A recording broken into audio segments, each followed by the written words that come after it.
The opinions expressed on this show do not necessarily reflect those of the Barbers Chat Network, our great partners at H&B Media, or any of our media peers. We're just five idiots who love sports and love to talk shit. If you're offended easily, then this show isn't for you. And for those of you who aren't offended easily, sit back, relax, and enjoy the show. Remember, it's only entertainment.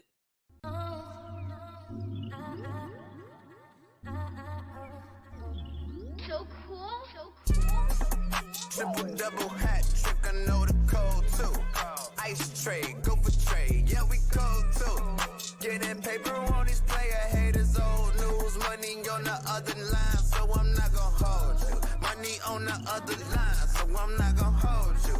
Money on the other line, so I'm not gonna hold you. Money on the other line, so I'm not gonna hold you. Money on the other line, so I'm not gonna hold. My agent just said we made 100 flat. Make it back and make it stack, this like I'm Steven Jack. Put my rings up in the camera like I needed that. Up in the air and at the rim is where I meet them at.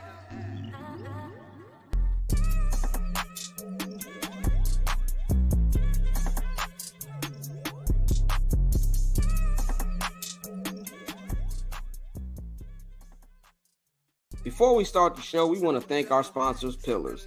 Pillars is the best clothing line in the Chicagoland area. If you're looking for a dope hoodie, a sweatsuit, shirts, shoes, or even stuff for your kids, Pillars is where you should go.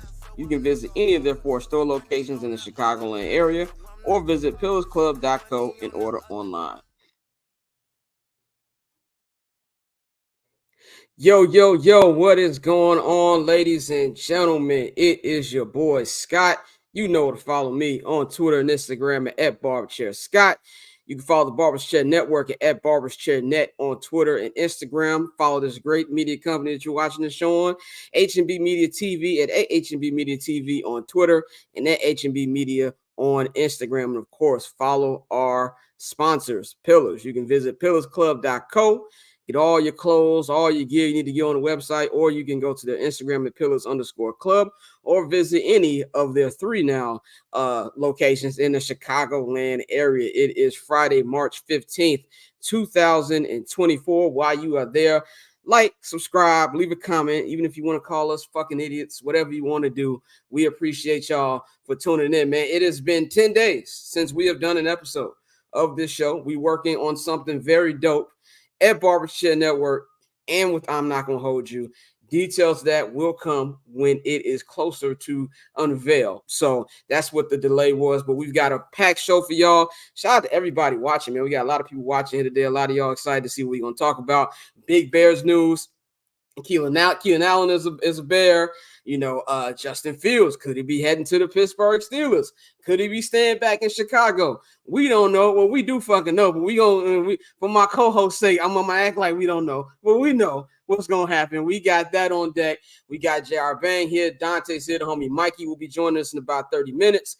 In about 10 minutes, we will be joined by author, our guy, Jack M Silverstein, author of the new book, Why Do We Root? He's going to talk about this 30 years of stories in Chicago sports. We're going to talk to him in about 15 minutes, man. We got him. And, of course, Cousin Dan Fridays is back. We got Dan here. We got the homie Mike Willis from Pillars here. We're going to be talking about, all the wild things that go on in my cousin's brain today. And so a lot of big things. And, of course, subscribe to the Patreon right now, patreon.com/Barbers Chat Network, so you can get in tune with the I'm Not Gonna Hold You local hour, where we're strictly Chicago sports. Today we're going to talk about, the full Bears free agency in review.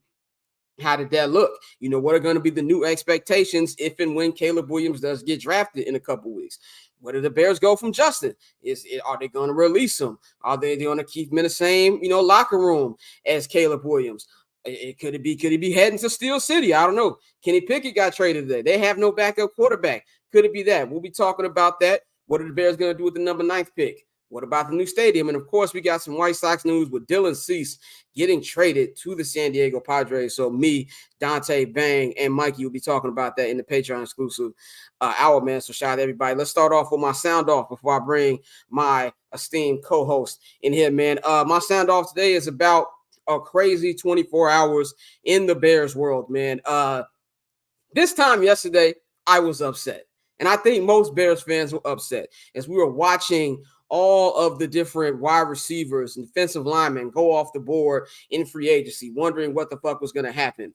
And, you know, we had a lot of people pose detractors, and rightfully so. I'm not saying that just because this deal went down, that we should take our foot off Pole's neck. No, you should expect more. You should have want more. Until last night, we got the breaking news that Keenan Allen, number one wide receiver, was traded to the Bears for a fourth-round pick, and now you've got a wide receiver room with DJ Moore and Keenan Allen. That's the whole fortunes of the Chicago Bears have changed in this 24 hours. I've had a lot of highs as a Bears fan. I've had a lot of highs as a media member of the Bears, obviously, but this was probably the most up and down I've been in a non-game situation to feel like just 24 hours ago, I felt like I was hopeless. Like, what are we going to do from here and things like that? Where's the team going to go? To now being excited about all the different possibilities, man. So basically, Ryan Poles told us to shut the fuck up and be patient. And that's pretty much what he did. He delivered last night. And it's crazy how one trade can make other moves look better. And that's exactly what happened. You know, the DeAndre Swift move looks better now that you got that. You know, you got Gerald Everett. That looks better. Kevin Byard, all these different moves that they done look so much better when you've got a guy with the caliber of Keenan Allen coming into your wide receiver room. But what does that mean?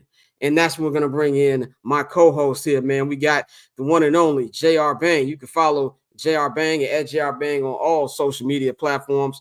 We've got president of the Barbers Chat Network, our fellow Morehouse man, and co-producer of the show, Mr. Dante Miles. You can follow him at @OctoberZonte on Twitter. Courtney will be back with us on Monday. She can't be on today. And, of course, Mikey will be joining us in about 20-25 minutes. Gentlemen, how y'all doing? I'm amazing. You feel me? You feel me? To quote the great Chicagoan Jesse Jackson, keep hope alive. Keep hope alive. Up with hope, down with dope. It's not over. Up with hope, down with dope. Y'all niggas been talking crazy. We still got options out here. And like I said, I'm feeling great. All jokes aside, I think more than anything, as much as we say, Ryan Poles overplayed his hand, Ryan Poles did this, he did that. Ryan Poles is sitting right where he wants to be. Right where he wants to be. Right where he wants to be. No matter what you believe. And I'm going to tell y'all what I believe in a minute, but no matter what you believe, we right where we going to go. We believe a lot of things. I believe one day Maya Jama will be carrying my children. That doesn't mean it's going to happen. Bang, how's it going, brother? Man, I'm good, man. You know what I'm saying? Fifth day in the Ramadan. Okay. You know what I'm saying? Shouts out to my homie Weeso, fifth day of Ramadan. I'm out here doing it with him. I'm not Muslim. Okay, I was about to say, I was like, are you out here doing it too? Yeah, I'm doing like I did last year. Remember we had talked about it? Yep, same thing. You know what I'm saying? Supporting my coworker. I told him that I'll rock out with him. So I'm thirsty as hell. I'm hungry as hell, but I'm making it through.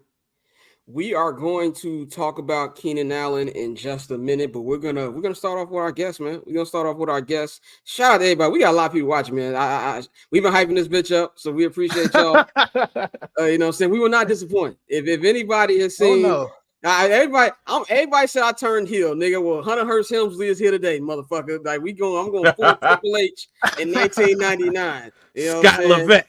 Scott Levesque. You said, "Well, Bang not eating swine no more." Oh, I haven't ate swine in some time. That's regardless. Yeah. Pavy will love to hear. Pavy is fake. I don't eat swine. He only do that because hoes. I'm not gonna lie to y'all. So shout out my brother Pav, man, right now. Jimmy Garoppolo staying in LA. Where's he going? He going to the Rams. Going to the Rams. Justin Fields of Pittsburgh is picking up steam. It's picking up steam. It's picking up steam. Justin Fields with a loaded offense on the lakefront is picking up steam. No, it's not. No, it's not. Black and yellow. Let's calm down. Black and yellow. So Black Marvin and in yellow. yes. Give me a tackle. Like, stop playing with me. Yes. Are you crazy? Are y'all crazy? Let's really get real. But we got we can't do that. Let's bring our guest in, man. Not yet. Let's bring our guest in, man. We've got the one and only, the homie, Jack M Silverstein, man, author, Chicago historian, one of the guys who I credit for putting a battery in my back with this media thing. I remember the time we were all at WGN Radio like 8 years ago. It was me, you, Bang, the homie Sean Davis, the homie Jared Payton, my man BC. My brother was there, and everybody just, after that day, I was like, man, I got to fully do this shit, man. So definitely glad to have my brother Jack in here, man. Jack, how you feeling? I'm good, guys. That was a good day. That was just like that conversation just went, and that was great. It was like right after the Cubs won the World Series. Yeah, that's right. It was in December,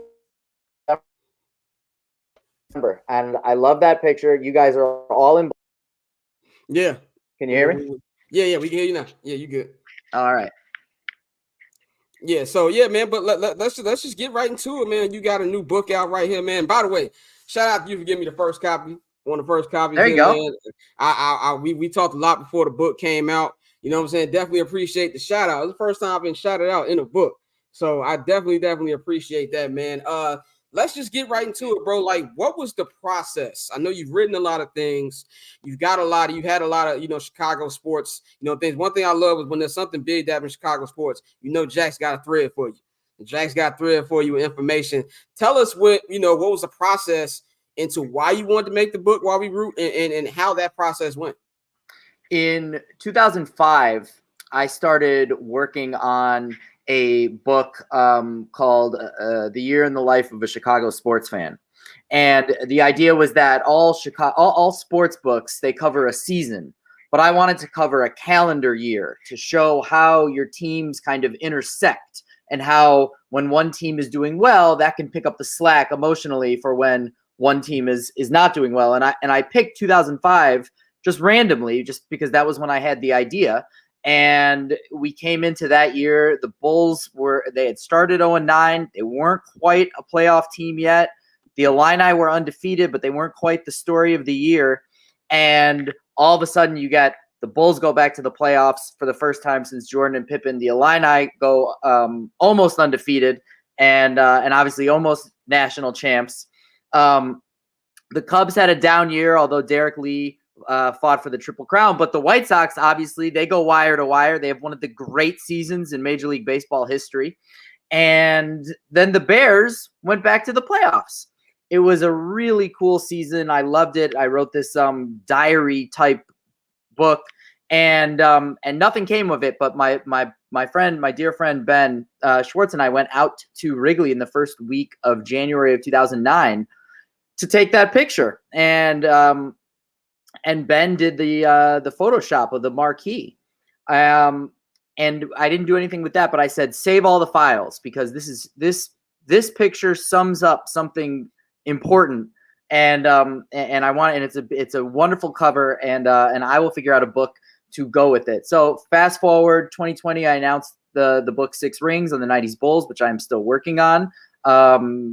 Actually, I've got an interview in the can with Bill Cartwright that'll be coming either next week or the week after. And it's just been going so slowly that I was looking at my list of projects. I'd always wanted to release a collection of sports writing. And so I had this cover, and I said, let me go through my archives and pull just the fan voice pieces, not the historian voice, not that stuff. And there's 2 player interviews in here. But they're things that tie directly to my fan experience. So it's very much just my fan voice, which is why it's called Mad Obsessions of a Chicago Sports Fan. Why We Root was the name of my column the night that the Hawks won their first cup in 49 years, with the Kaner shot in OT. So I looked at this, I looked at my archives and I looked at all my work over 20 years, 2003, really one piece from 99, but 2003 to 2023 at so many different outlets, Windy City Gridiron, obviously, Red Eye, although I couldn't credit them because we couldn't come to an agreement, and sites that are gone, something called the Sports Blog Network where I got to write, something called 16 Wins a Ring where I got to write. I don't know, just a ton of places. Bulls Confidential, which is obviously up and running and in good esteem.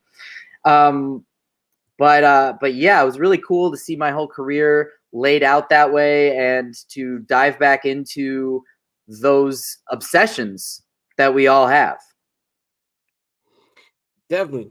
Go ahead. That's my fault. Yeah, definitely, bro. And I know you say it's a collection of stories, and obviously, with a collection of stories that span that long, it might be difficult to pinpoint one that you could say is your favorite. But out of all of them, is there one that you have a very special connection that you felt like, yo, this was the one that has to be in the book? So there's a really unusual answer to that question, which is that I think my favorite piece, gosh, it's hard to say this is my favorite. This might upset people, but the day after LeBron signed with the Heat, I imagined what my reaction would have been in 1990 at 9 years old or at 8 years old if Michael Jordan, and I know this wasn't really possible at the time, but if Michael Jordan had left the Bulls to sign with the Pistons before we had won a championship. And I wrote a piece that's just a narrative of a fictional Cleveland boy. And him going through his hero leaving. And I did that to kind of write about Michael and write about fandom from a different perspective in a way that I couldn't in any other way. Now, I'd written about the Bulls and the Pistons, and there's a piece in here. There's two pieces in here, actually, about the Bulls-Pistons rivalry. But that was a really special one to me. So that's one. One that I love that's in here was I wrote a piece about, I don't know if you guys remember. Do you guys remember Taiji Armstrong? He was a backup tight end for the Bucks in the early 90s. Yeah. Taiji Armstrong's mother tragically suffered a fatal heart attack at Soldier Field at a Bears-Bucks game in 1992. And after that, he would buy her seat and like 8 seats next to it where his family came and put a wreath on it. And the broadcast for all those Bears-Bucks games for like 3 straight years would show the wreath and tell her story. And I'd always remembered that. And I wrote that piece for Windy City Gridiron. And that was really special to me. I wrote a piece in the summer of 2012 about how I was crumbling as a Cubs fan. I called it, "They shoot baseball teams, don't they?" And I was really in a lot of trouble emotionally with the Cubs. And I had really had I had sort of a breakdown after Soriano struck out to end the 08 LDS against LA when we got swept. And the Manning series. Yeah, and I could not deal with baseball after that, and I was really at a breaking point. And while that was happening, a dear friend of mine from Cincinnati, who's a Reds fan, decided he was going to be a Cubs fan. And the story is about me trying to talk him out of it, not being able to, and then him being crushed. And I loved that piece as well. So there's a lot, and I think just a lot of my work over the years, it goes onto my site, readjack.com, readjack.wordpress.com. It goes into all these sites. And as any writer can relate to, the longer you're writing, the higher the likelihood now that your stuff is going to get taken offline because a place folds, they change their URL, whatever happens. And I loved being able to bring all this back together and lay it down. Hey, yo, Jack. So, first of all, don't press send. Don't press send. This is a don't press send reunion, Bottom line, ladies and gentlemen. For those who don't know, me, Jack, BC, Sean Davis were working on a podcast called Don't Press Send all the way in like 2012, 2013. So we've definitely been ahead, streamed it, and all of that.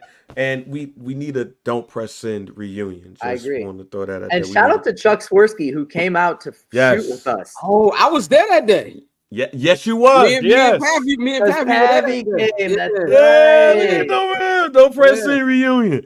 Yeah.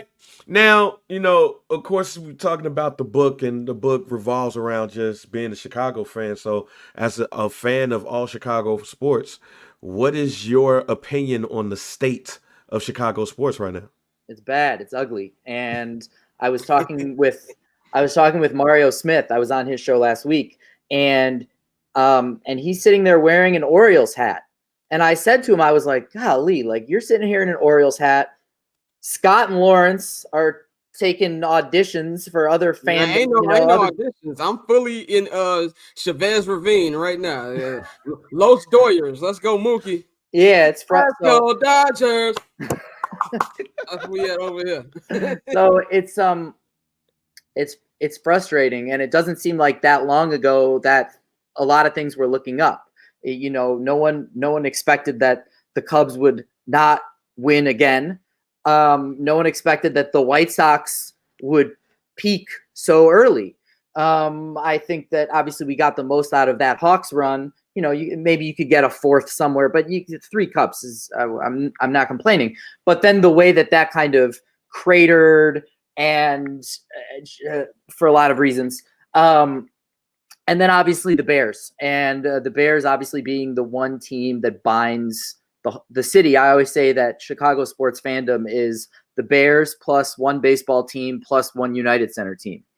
And I think obviously interest in the sky has come up because we love a winner, and we love a hometown winner. Candace coming home, you know, that gave us a lot, and there are soccer fans certainly, and shout out to the Fire and the Red Stars. But really, it comes down to that kind of an identity, and it really comes down to the Bears. And when the Bears are losing and can't maintain anything, you know, we haven't been to the playoffs in consecutive seasons since 05-06.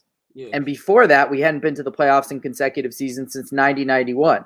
And it really, you know, the way that you're going to win a Super Bowl is by being consistent. And so when there's no consistency, and that's part of why I wanted to either fire Eberflus and restart, or fire, or have Kevin Warren step in and fire everyone below him, or if you were going to keep Eberflus, keep Justin Fields. Because my view from a high level is that we have sustainability issues, and it's not healthy as a franchise, and it's not healthy as a fan base to be resetting around a franchise quarterback every 3 years. The biggest position, the most important position in sports, the one that dominates the psyche of fans. It's not healthy to be going, you know, on repeat in that cycle, and you buy the new jersey, and then by the second year, the guy's on his way out and all that. It's not healthy. So I'm really struggling, as I'm sure most Chicago sports fans are right now. And it's not about Caleb, Justin. It's about, when are we going to have some consistency? When are we going to be sustaining victories? You know, I was thinking about how the last time we swept the Packers was 2007. Yeah. And every win against the Packers since then has some like special name.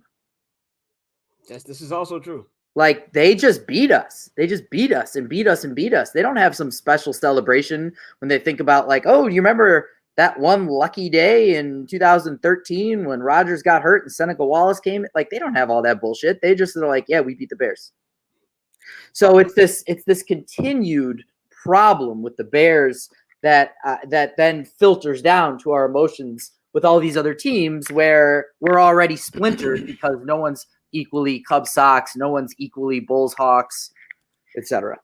Well, I want to ask this one question for you, since we're on the topic of this, the Justin Caleb thing. Now, you just said you want Justin to come back. So, as somebody who's been around in this media game, what do you? Of course, we know we want. What you know, what you want to happen. What do you think is going to happen? Hold on. I want championships. Okay, so which one do you think is closer to? Like, which we think would be the quicker path? Keep it real, Jack. Let them know. It's okay, bro. It's okay. Come on, and remove. Now, fuck what he talking about. Remove your heart from the situation.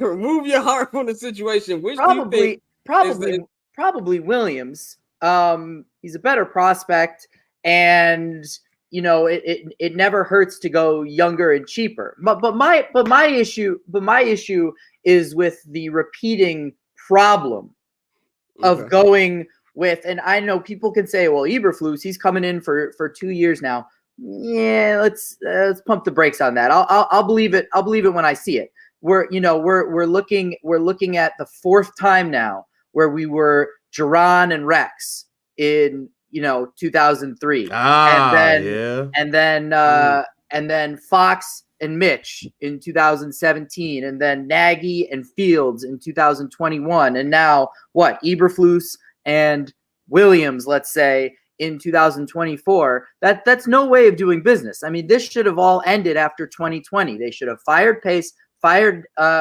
Nagy, told Ted, take a seat on the side, finish your stadium business, hire a new president, get everything going from top to bottom, because now we're in this same repetitive problem where the guy who's responsible for the guy is no longer here. And you can fill in either name, any name you want in that, because the guy who drafted Justin Fields is not here, and the guy who hired Ryan Poles is not here. Like, you know, the president didn't pick the GM, and the GM didn't pick the quarterback. It's like that's got to end at some point, and it goes back all the way to the old man dying and the family having not really done anything to create that sustainability. George Halas had real estate interests. He was starting other sports teams and other leagues. He was able to look and say, all right, I'm going to take this as the foundation of my business and grow it in all these other areas. And the McCaskies, I always look at that famous quote, or maybe it's not a famous quote, maybe I've made it famous, but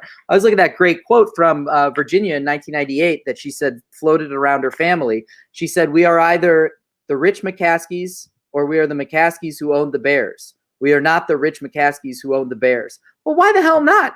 You've had 40 years. You can't figure out a way. Look at what Jerry Jones is doing. And Jerry Jones goes out of his way to help other owners diversify their revenue streams. And you've been here 40 years and you can't figure out a way to turn a 5.6 whatever billion dollar business into multiple revenue streams so that you don't have to always backpedal and you don't always have to make these decisions in the wrong direction. You can't figure that out. I mean, I've been saying, and I'll say it here again, I think the number one underreported story in Chicago sports right now is the mechanics of what happens when Virginia McCaskey passes away. Because God bless, she turned 101 in January and she looked very healthy at the Ed Block Courage Award ceremony, whenever that was last week, and that's beautiful. But at some point, she is going to pass away. And without knowing what the succession plan is, because the team hasn't talked about that publicly since 2013. What's succession? Right. Not serious people. Without knowing the succession plan, because the last time they talked about this and the last time that their stock has been reported was 2013 in a great piece by the Tribune. Without knowing their succession plan, at the instant when Virginia McCaskey dies, Pat Ryan becomes the dominant shareholder of the Bears at 19.7%. And if it's a race to buy out the siblings, some of whom must want to get out. Bro, it's like 80 McCaskies. When every year we get like the season like preview book, whatever we get at training camp, it's like 80 of them. It's like 80 McCaskies in that damn book, bro. There were. Can I paint a picture for you? Yeah, definitely. Well, but I just want to finish. Sure. If I were on the beat full time, and I would encourage it, I've talked to friends who are on the beat, and I know everybody's got a lot of responsibilities. The NFL is a year-round calendar now. If I were on the beat full time, I would be laying out what happens when Virginia McCaskey dies. Literally, where does her stock go? Does it split 3.8% a piece down 11 lines? I don't know what happens with the two children who have passed away. Children, Michael McCaskey, and I think I don't want to say the other name because I don't remember, but there's two who have passed away, but it's 3.8%. The reason that Virginia McCaskey has control of the Bears is that the children give her voting rights of all their shares, and that's what pushes her above the 30%. Now, the NFL has done things to change the minimum ownership requirements for legacy owners, so just for this problem. But we saw with the Denver Broncos, they don't have as many offshoots. They don't have Pat Bowlen doesn't have as many children as Virginia McCaskey does, and they as a family couldn't figure it out. So if it's a race to buy out the siblings, then an actual billionaire in Pat Ryan is going to win that race. And then what happens?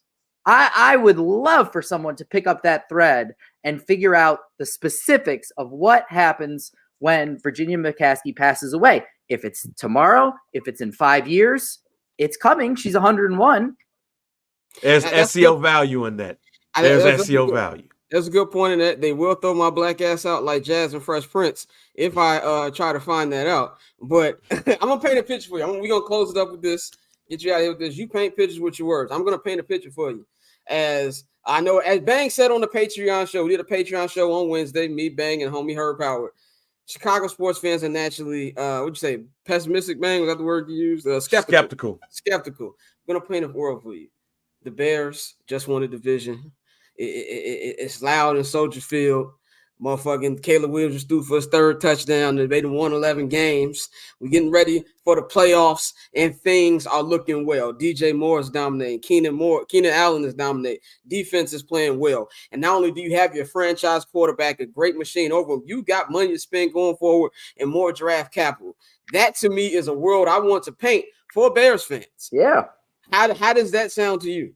That sounds great. Again, I'm not pro Justin because I'm like, Justin a bit. Like, I like Justin, and I don't think he's gotten a fair shake, but I want championships. I mean, we like to talk about the franchise history. How about some present? How about some future? This is the best way to get Talk that. to him, Jack. Okay, I mean, way to get that. we have 9. Consistency. We have 9 championships. Okay, 7 of them came before the team was integrated. And I'm just saying, like, it's that long ago. And you want to keep a quarterback who hasn't even got us 9 wins. If we're gonna be fair, What I'm saying is that I would rather build something consistent and take a shot with Justin. It's kind of like my wife has a rule that you don't speed when you're late. You stop being late.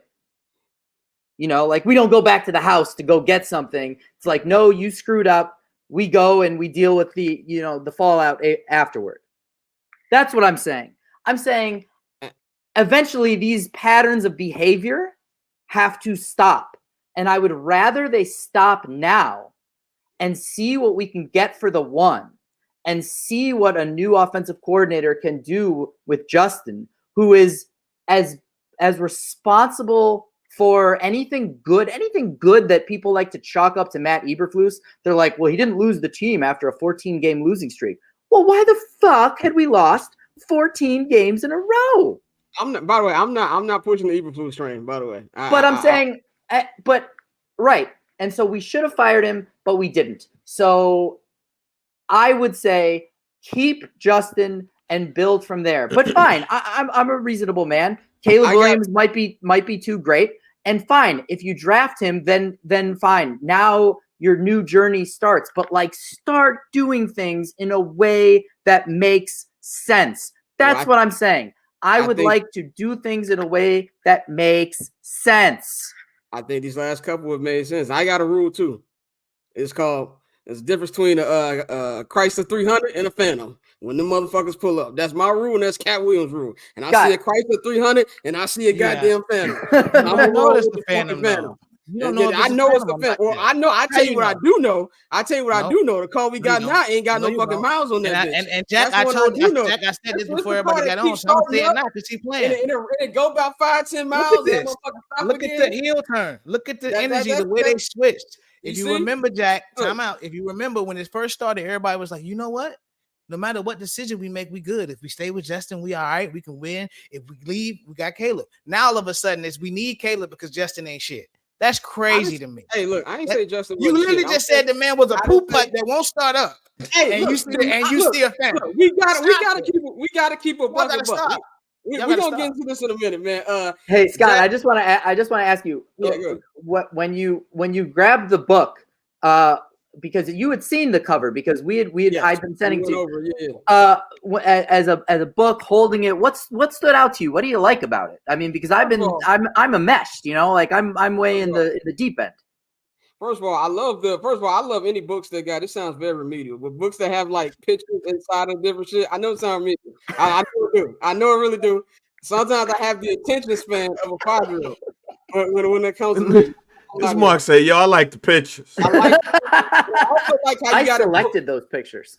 I like how you have it broken down into like different eras and different segments. Like the one that really stood out to me was the LeBron James story about when he hit that game winner on the Bulls, which was essentially the end of that fucking Bulls era as we know. Like that game was the last time I felt actual pain as a Chicago sports fan, because contrary to popular belief, I felt nothing after the double doink. It would shock more than anything. Yeah. I was so angry when motherfucking LeBron James hit that shot that I couldn't even react. I stayed in my room and I watched KTLA News because I couldn't turn the fucking channel. Yeah. So like to have that and like compare it to what other teams felt about when Michael Jordan would do that to them, that to me is something, that has stood out in like the early, phase I have been, going through it, man. But definitely gonna go fully through it and definitely give you my thoughts on that. But I'm glad it came out because we've been talking about this for months, going over for months. And I'm so appreciative of like I was able, for people who don't know, I was able to send Scott like table of contents or picture, the cover or things like that, or just go over like the high level marketing and the storytelling. Hey, what, am I leaving anything out, etc. So I really appreciated that, bro. I appreciate you a lot. No problem, bro. I'm definitely humbled that you wanted me involved in that process, bro. Let them know they can follow you and everything you got going on, and where they can get the book at. Definitely. So I don't know how Amazon works, but I was number 34. I was the 34th bestseller yesterday for sports essays. I'll take it. So yeah, you can go to readjack.com. If you are in Chicago and you want an autographed copy, you can hit me up and we can make that happen. Otherwise, it's on Amazon, it's on Barnes & Noble, and we'll be having some events. Nothing planned, nothing announced yet, but we'll definitely be doing that. But yeah, go to readjack.com and you can get all the info there. Cop the book, Why We Root, Mad Obsessions of a Chicago Sports Fan. And Bang, you're in there too. Hey, let me go ahead and cop me one right now. Shout out to Bang. Definitely, Jack, always great to talk to you, bro. Definitely got to have you on again. Absolutely, guys. I appreciate all three of you, and thank you so much for having me. And yeah, gosh, let's get this goddamn thing organized and sorted, and let's get some championship. I feel so bad as a father now, making my kids like sit down and watch these teams, and they're like, "Dad, are Trey, you going through this shit like I went through this shit? Are you gonna start yelling again?" I was like, "Yeah, but it's not you. It's just There's gonna be a day where they're gonna be happy you did that. I'm like, Dad, I remember when we drafted our franchise quarterback and he led us to multiple Super Bowl championships. So they're gonna remember this. Please. They're gonna remember this. Ryan Leaf. Now, when he Ryan Leaf, I don't want his shit. It's not gonna be Ryan Leaf. We'll hope Justin actually beats Mr. Unlimited, but that's a whole different conversation for another day. But man. So first of all, yeah, thank you, Jack, for joining us, bro. We'll holler at you. All right, guys. Thanks so much.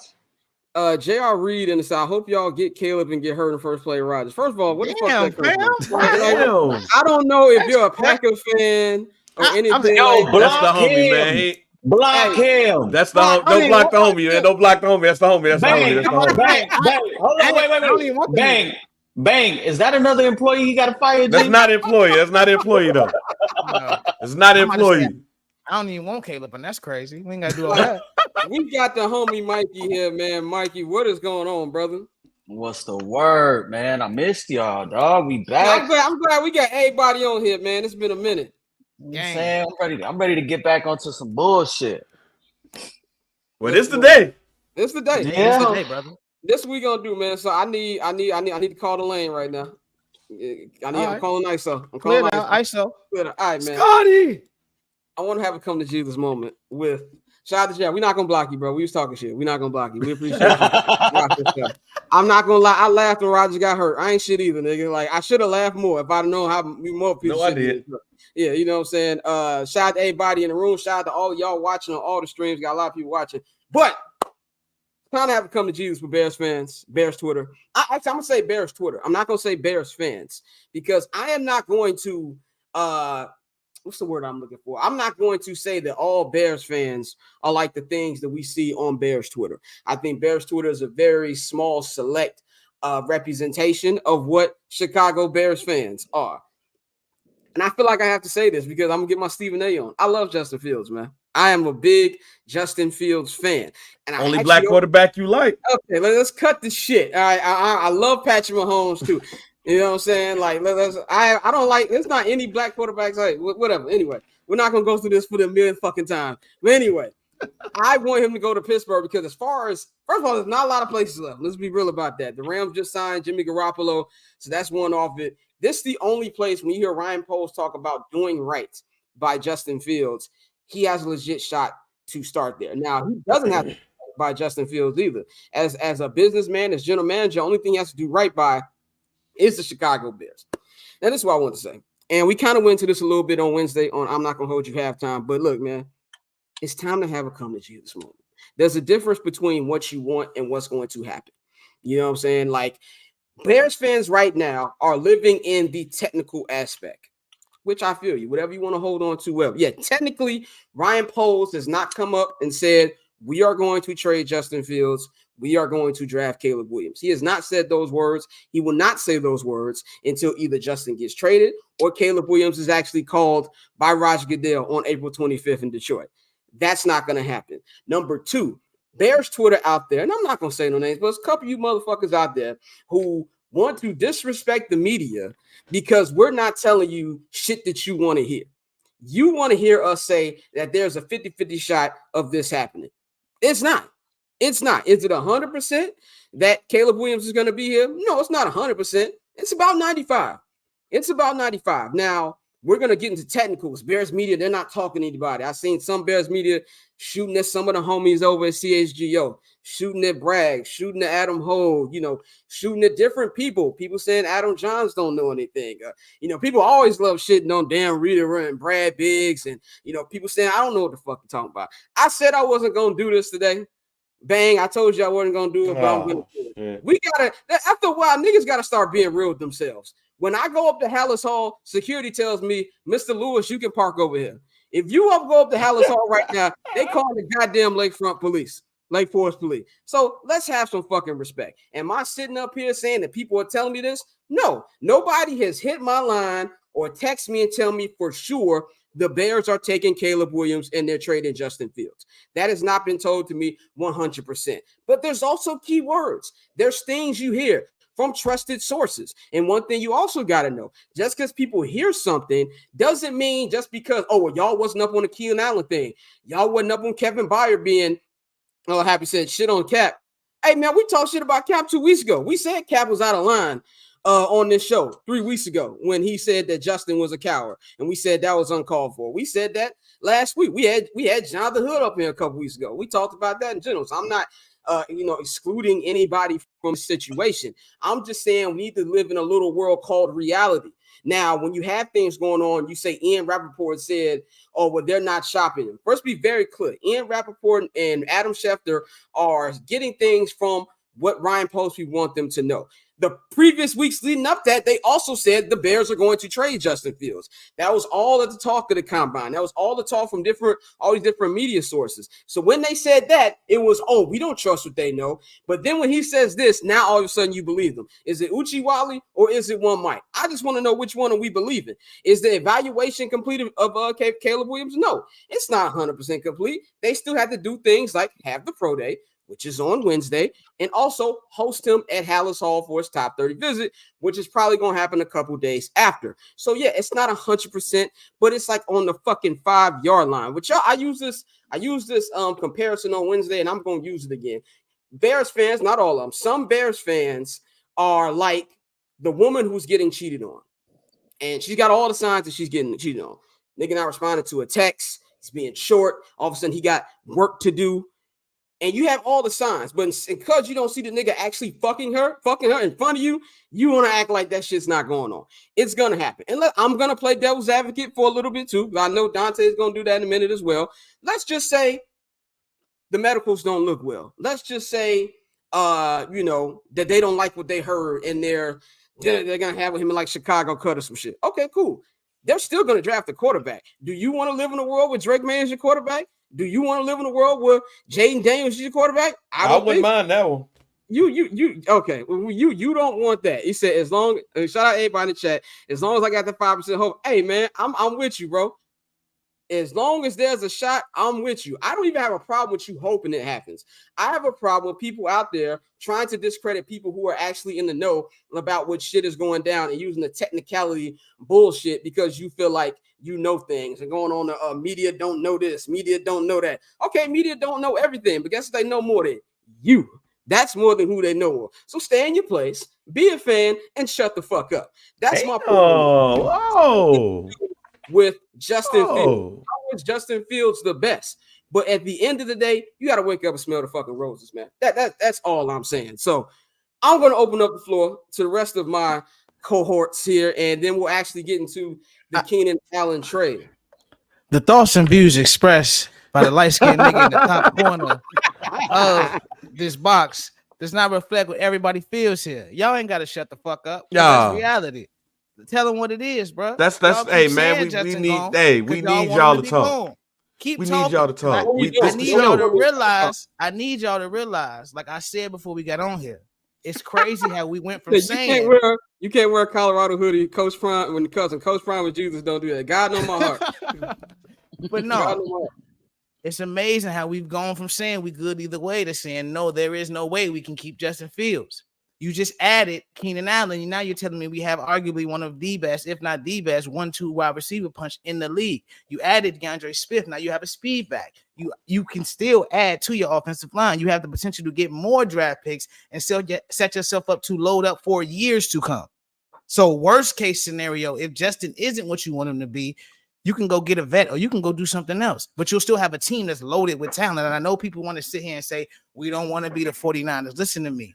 Look at me. Just like the Chicago Bears are not the 49ers. The Chicago Bears wish they were the 49ers. So if you're going to sit here and tell me that you would turn down multiple Super Bowl appearances, multiple playoff trips, going 10-6 every year, and you just got to find a quarterback, but your team is loaded, as opposed to just starting over again, like we said, never having continuity, never having a fucking plan that makes sense, then that's what you want to do. But all we're going to say is this. Justin Fields, with everything he saw, everything he did, for everybody who wants to say you've had 3 years, that's bullshit. Year 1, he didn't start the season. He was with a lame duck coach. Year 2, you stripped down the roster to the fucking screws, and he had me, you, fucking JR, and Mikey at wide receiver. And he still showed you the flashes. So this year was the first real year you gave him something. DJ Moore had a career year. Cole Kmet had a career year. So you want to sit here and tell me he can't do it when every time you've given him pieces, which was 1 year, not 3 years, he got shit done. We won 7 games, could have won 10 games. So this is what I'm talking about, bro. Y'all want to sit here and just dismiss the man and say, nah, it's Caleb or nothing. If Ryan Poles says fucking and trades that pick, we are A-okay, because guess what? Then you bring in Marvin Harrison, and now your offense is fucking crazy. Then you can go 9, trade back, get more picks, and go dumb. And again, 4 years. You ain't even got to pick Marvin Harrison at 1. You trade down, let somebody else get their quarterback, get who they want. Obviously, it'll probably be Washington. Send them home, send them some shit like that. Now you get they want, you get they pick, you get they 1 next year, you get another pick, 2 or 3 this year. Brother, we can be a very dominant team very fast. But y'all want to go with this, let's reset the QB clock shit. I'm not trying to hear none of that. I'm not trying to hear none of that. I saw what the boy can do. You saw when he did up like this? Yeah, bro, I swear to God, bro, I'm telling you, brother. Stop with the open. Don't you do it. Don't you do it. Let go of that motherfucker a couple minutes, bro. But for weeks, you sat here and said that he was the most overanalyzed quarterback in the league. So he is. For sure. Come on now. Come on now. That. But when we also and those 4 or 5 overthrows, if I bring 2 freaks to the offense, Keenan Allen was an 8-time Pro Bowler. Bring Keenan Allen, then we go get Marvin Harrison, or you don't get Harrison, trade back. And then guess what? You're loaded. If he's still doing the same shit, then what? But he's not. But he's not. You don't know that. But you don't know that. No. You make that move based on your belief that Justin Fields can do this shit. It's off of belief. It's off the belief. You're not doing it and saying, I think he's going to do it. If I come, hey, Mikey, I'm Ryan you Poles, good I over say, there, Mikey? And you know, everybody keep bringing. I feel you. Hold on, everybody keep bringing the whole. We gonna do right by Justin. You know how you do right by Justin? Load this bitch up. That's how you do right. You know how you do right by Justin. You move him. You move him. You do right by you do right by moving. Listen, you do right by moving Justin because you don't fucking want him. If I don't want to be with my girl, you know how I'm gonna do right by her? I'm gonna cut her off. Yes. I'm not gonna drag her and keep her being with me. You know what I'm saying? Like this is my issue with all of the Justin Fields dialogue is that people don't take context into it, like Dante said, and people don't put shit into perspective. Yes, Justin Fields was wronged. This regime had no intention in building around him. From the very moment they came in, how did they uplift their quarterback? They shed over $90 million in dead cap money and tearing down the entire defense. And they went and signed Byron Pringle, EQ St. Brown, Dante Pettis, Amir Smith-Marset, and they drafted Velus Jones. And they said, Justin, go do something. They had no intention of building him up. Ryan Poles wanted to get his guy from the jump. And to be honest, he got very lucky. I always say it. He has been more lucky than good in getting to this point. But listen, they don't want Justin. And can you blame Justin if he doesn't want to be here right now? I know he's saying all the right shit. But who the fuck wants to be somewhere where the GM is openly saying, yeah, we want to do right by him, but we know we have this opportunity. We know at the end of the season presser, we think we could win with Justin Fields and he made some improvement, but we know that there's an opportunity here that a lot of people don't get. They're making it like it's right there. It's like, yeah, I love my girl, but you know what? Kim K's trying to fuck. You know what I'm saying? Like, what you want me to do? I can't pass the pussy up. I can't pass on having what everybody is saying is a generational quarterback, and all four of us. I gotta say this, Jay Sanders. Stop listening to fake media propaganda. Keenan Allen did not say that. Let's stop that right now. That is the worst shit that happened that's the worst shit that happened to Twitter, X, whatever. You know what I'm saying? Like, because of all these fake, unchecked sources. But at the end of the day, just do right by him and move on, because you don't want him, bro. They want their own guy. And Dante, you are right. They could build a nasty squad around Justin Fields, 100%. But they building a nasty squad around Caleb Williams. And it is what it is. And that is a quarterback that we all four of us have said on this show dating back months. None of us think he's quote unquote generational. You can't have a generational guy every single year. That's just a yearly quarterback. That's not a generational quarterback. So when you have the opportunity to upgrade, if you just look at what Caleb does from the quarterback position compared to Justin, he's got a quicker release. He can go ahead and make the intermediate throws. That's really what's holding Justin back. And you get to clear up that money. You know what I'm saying? Because in a couple years, next year, you got to pay DJ. You got to pay other people. Listen, and we all know how these football GMs and analysts get, or these football GMs and head coaches are. They want their guy. And it's just sad to admit that Justin is not Ryan Poles' guy. Yeah, all great points, by the way. And Carucci ain't got Carucci ain't got enough ass for me. You know what I'm saying? You know what? Cash dog. No, but she First pregnant. of all, time out. Carucci out here 7 feet. What that mean? What that mean? What that mean, Bang? What that mean, Bang? Arkisha, I know it don't mean Wrong show. anything. You know, Wrong show, Mikey. Summer Dial it back, sessions. nigga. Wrong show. Summer sessions. All right, look, man. I've talked around this, but never really gave like a true, authentic take on what I would do. I've been political on this whole thing. We talked about it on the halftime show, where I told y'all I'm tired of people talking like the Bears was 3-14 and they earned the number 1 pick. I think that's my biggest issue, and that's why I don't talk to a lot of people about this, because they really think like, yo, the Bears was huff. They was 3-14, all that stuff. So let's go there. The Bears were 7-10, and a minute and 30 combined for being 10-7 in the playoffs. So that right there aids my thinking on what I would do if I was the Chicago Bears. And look, the way I look at this justice situation is I'll think about it as a relationship as well. Justin and the Chicago Bears was the relationship where the mate that you had wasn't shit. But then y'all break up, and this mark go to somebody else, and all of a sudden this person is a saint. That's what the Chicago Bears is doing with Caleb Williams. They know for a fact what they did with Justin Fields was wrong. They could have did this last year, really, if they wanted to go all in like it seems like they're doing right now with getting Keenan Allen and getting him another piece, along with Cole Kmet, and then going to get Swift, who's not only a decent running back, he's a good receiving running back as well. Herbert is a compliment to him. They could have did all of this last year. They sat on that bread, got the trade, and all of a sudden, They just wanted to try it again. And Scott, what have you always said? It's not a such thing as a rebuild. It's a retool. Yeah. And I say all of that to say, at this point, I've given up. Bring on Caleb. Let's go ahead. Let's bring him. And here's here's the thing, and here's why.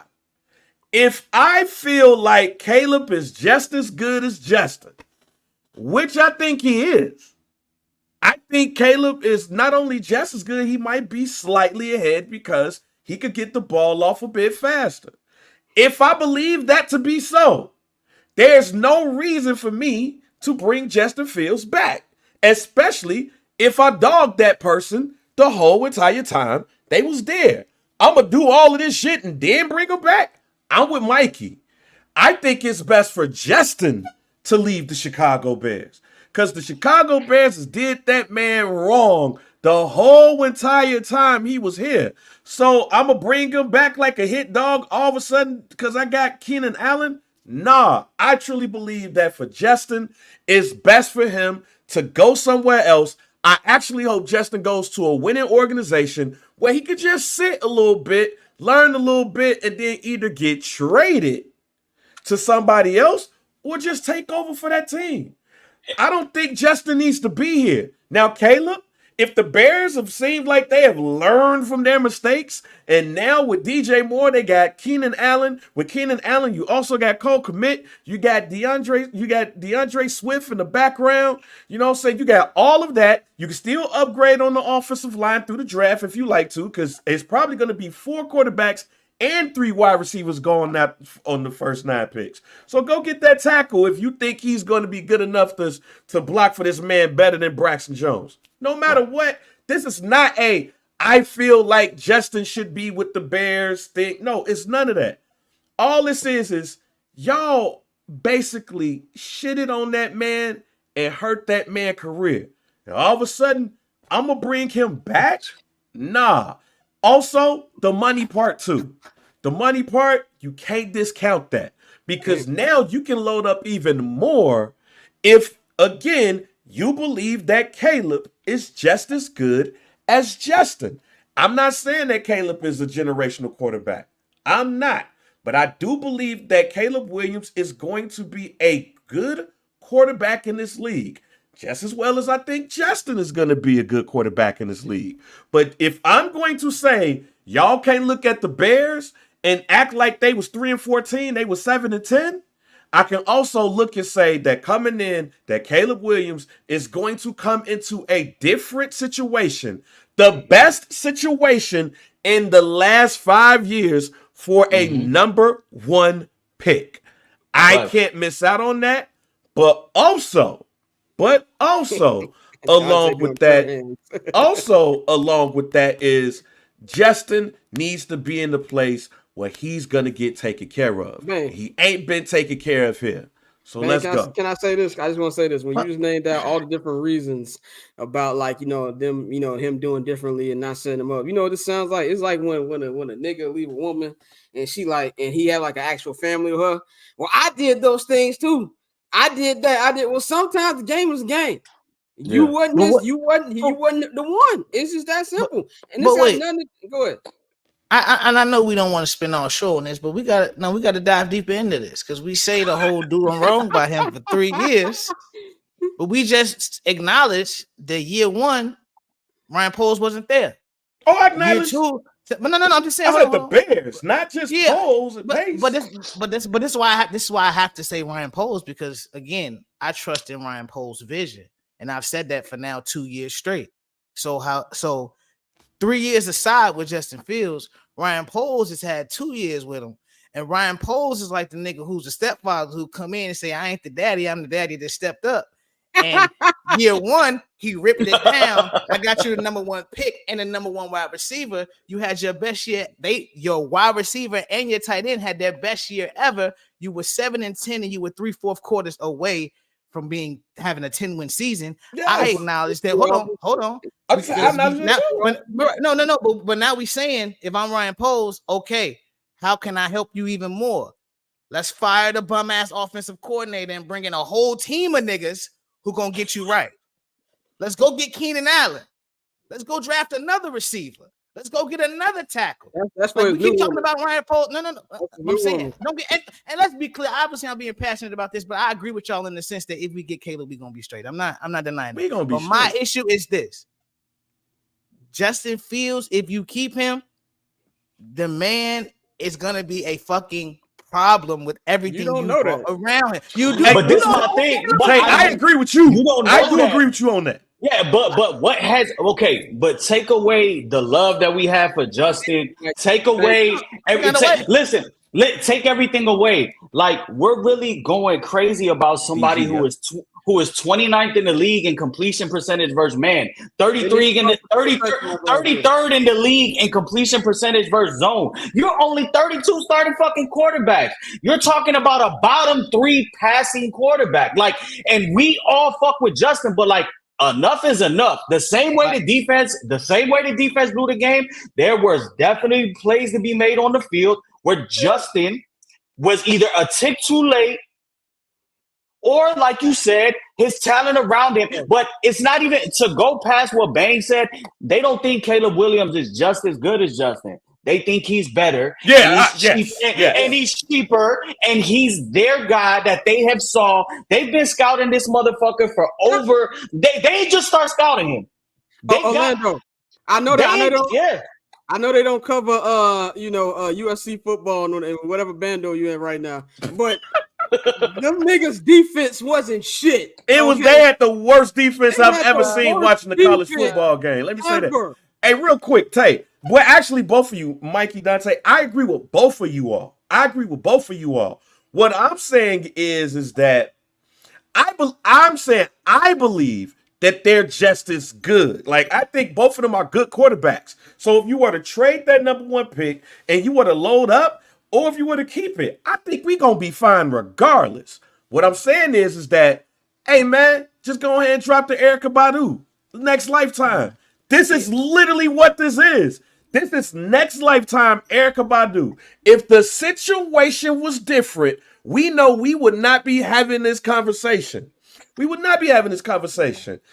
Because Justin Fields would not be in danger because the Bears would not have the number 1 pick if we never made that finesse trade. And remind you, I've been saying for a year. I've literally been, matter of fact, forget a year. Before the Carolina trade took place, and you could go listen to some dude or you could listen to this. I told y'all, this ain't the draft. That draft with Bryce Young and CJ Stroud, even though CJ Stroud, that wasn't the draft they was looking at in the first place. The whole reason why that trade happened was for this draft right here. So Justin knew coming in. He knew coming in that he had to ball out, or if these ones get the number 1 pick, it's going to be some questions. That's why at the beginning of the season, Justin Ash was like, oh, I can throw for 4,000 yards. I can do this. He called this Derrick Rose shot. It didn't happen. And it just so happens that the 7-10 team lucked up and got the number 1 pick because Ryan Poles looked at every team that was going after that pick, and he was like, yo, the Carolina Panthers is not only going to be Huff, they about to give me their wide receiver too. Are they dumb as hell? That's what's literally happened. But to this point right here, we can have the number 1 pick for the next 3 years if we play this right. What does that fucking matter if you don't have the quarterback? Look at the San Francisco 49ers. They've been trying to fucking do this shit for the last 6 years. And they still haven't won. Let me pause on all of that. Let me pause. Wait. Before you even go, let's pause on all that. They ain't gonna have the number 1 pick. If they it's only happened once. Wait a minute, I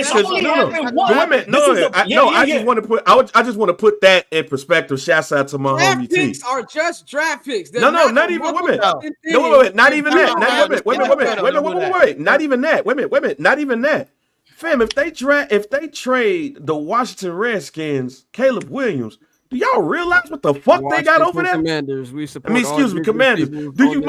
But do you realize what they got over there?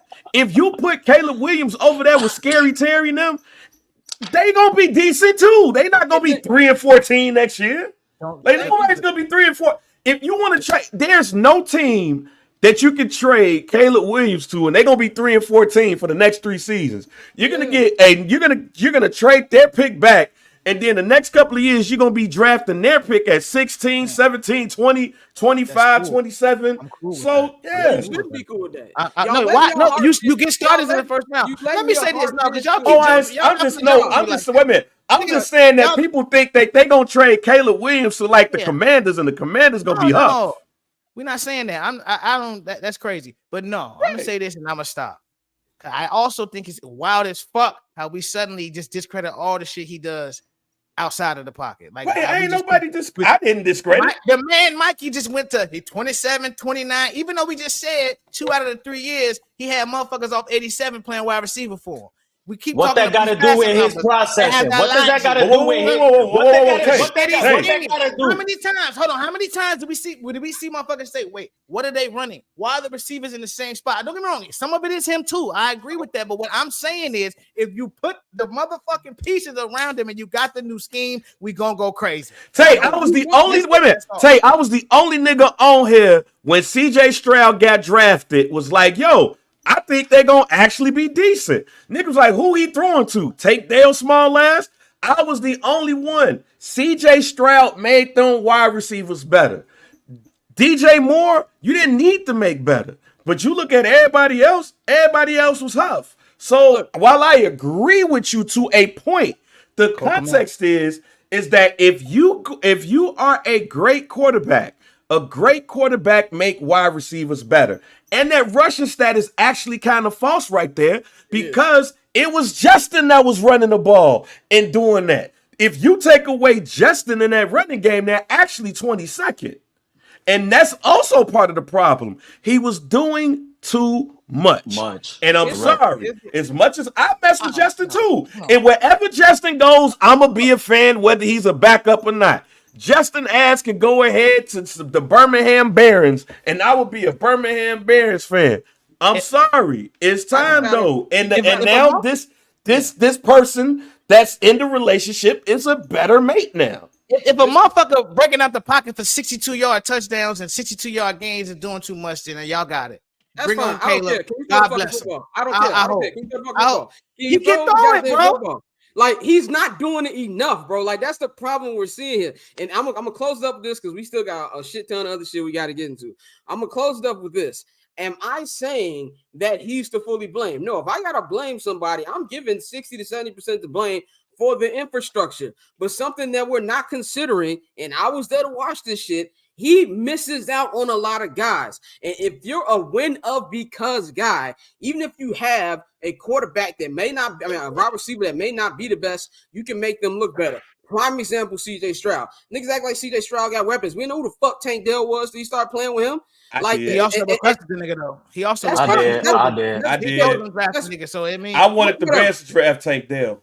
Look, and this thing we keep talking about halls. There's no hall out here. The imaginary hall. I don't believe that the fucking Washington Commanders are gonna give all that up to go up one spot. And ask yourself this: if you're Ryan Poles, if somebody wants to give you that much for one player, maybe somebody say, I should take this. And this is my last point. We'll close this up and we'll actually get into actual reaction of Keenan Allen. What you gotta look at it is this. By the way, shout out Leon Rogers in the chat. Big salute to you. You also got to look at it like this from Ryan Poles' job. And I think Dan Orlovsky said this too. If we take away all the, the other side arguments from this, you're Ryan Poles, you're not passing up on 3 Heisman candidates. Like you're winners and you're just not doing it. You're not passing up on Bryce Young again. You're not passing up on CJ Stroud. You're not passing up on Caleb Williams. You're not passing up on Jaden Daniels for a nigga that you hope will do well because we like him. And that's really all of a sudden winning the Heisman or something. I remember when you won the Heisman and you was like the 7th pick in the draft. Yeah, well, you the 7th round pick in the draft. What we talking about, man? Who don't give a fuck? Who cares? You know what I want? I want more than what the fuck I got the last 3 years. That's what I want. That's exactly what the fuck I want. You know what I'm saying? So we just got for it. But well, too bad, nigga. Well, that shit's just not gonna happen. Like it's just not gonna happen. Like it's that's just what it is. Like your own people.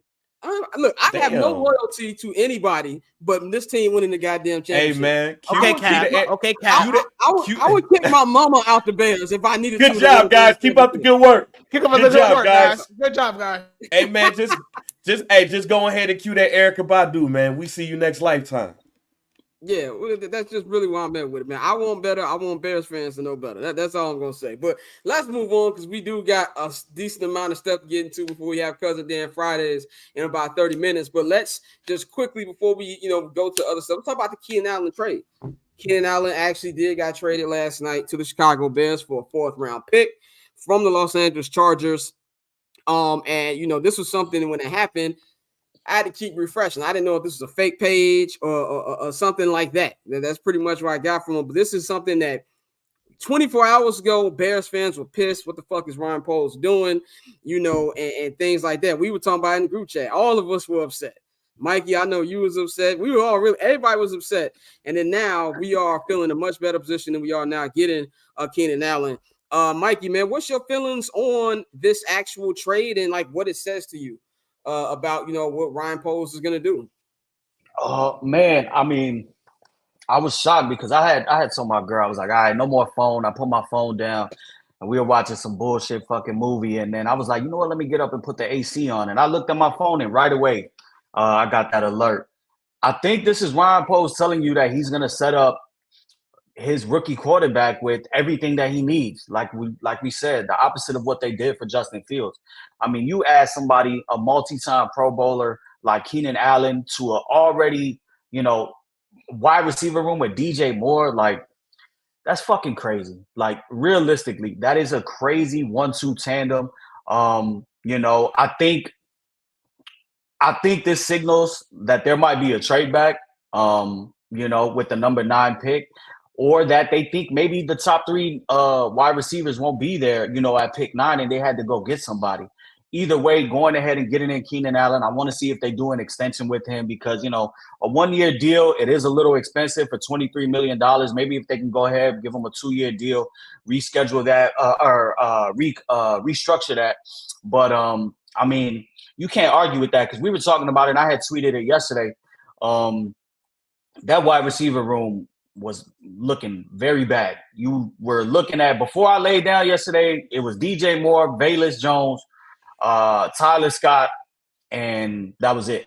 So now you add somebody like Keenan Allen, who is a 1, and now he's going to probably slide in as your 2 with DJ Moore as the 1. And then if you can add another person, like this has to be the best 1-2 tandem that we've had at wide receiver in our lifetime. I mean, I'm going to be 35 years old. I know the Brandon Marshall, Alshon Jeffrey combination was solid, but this is legit.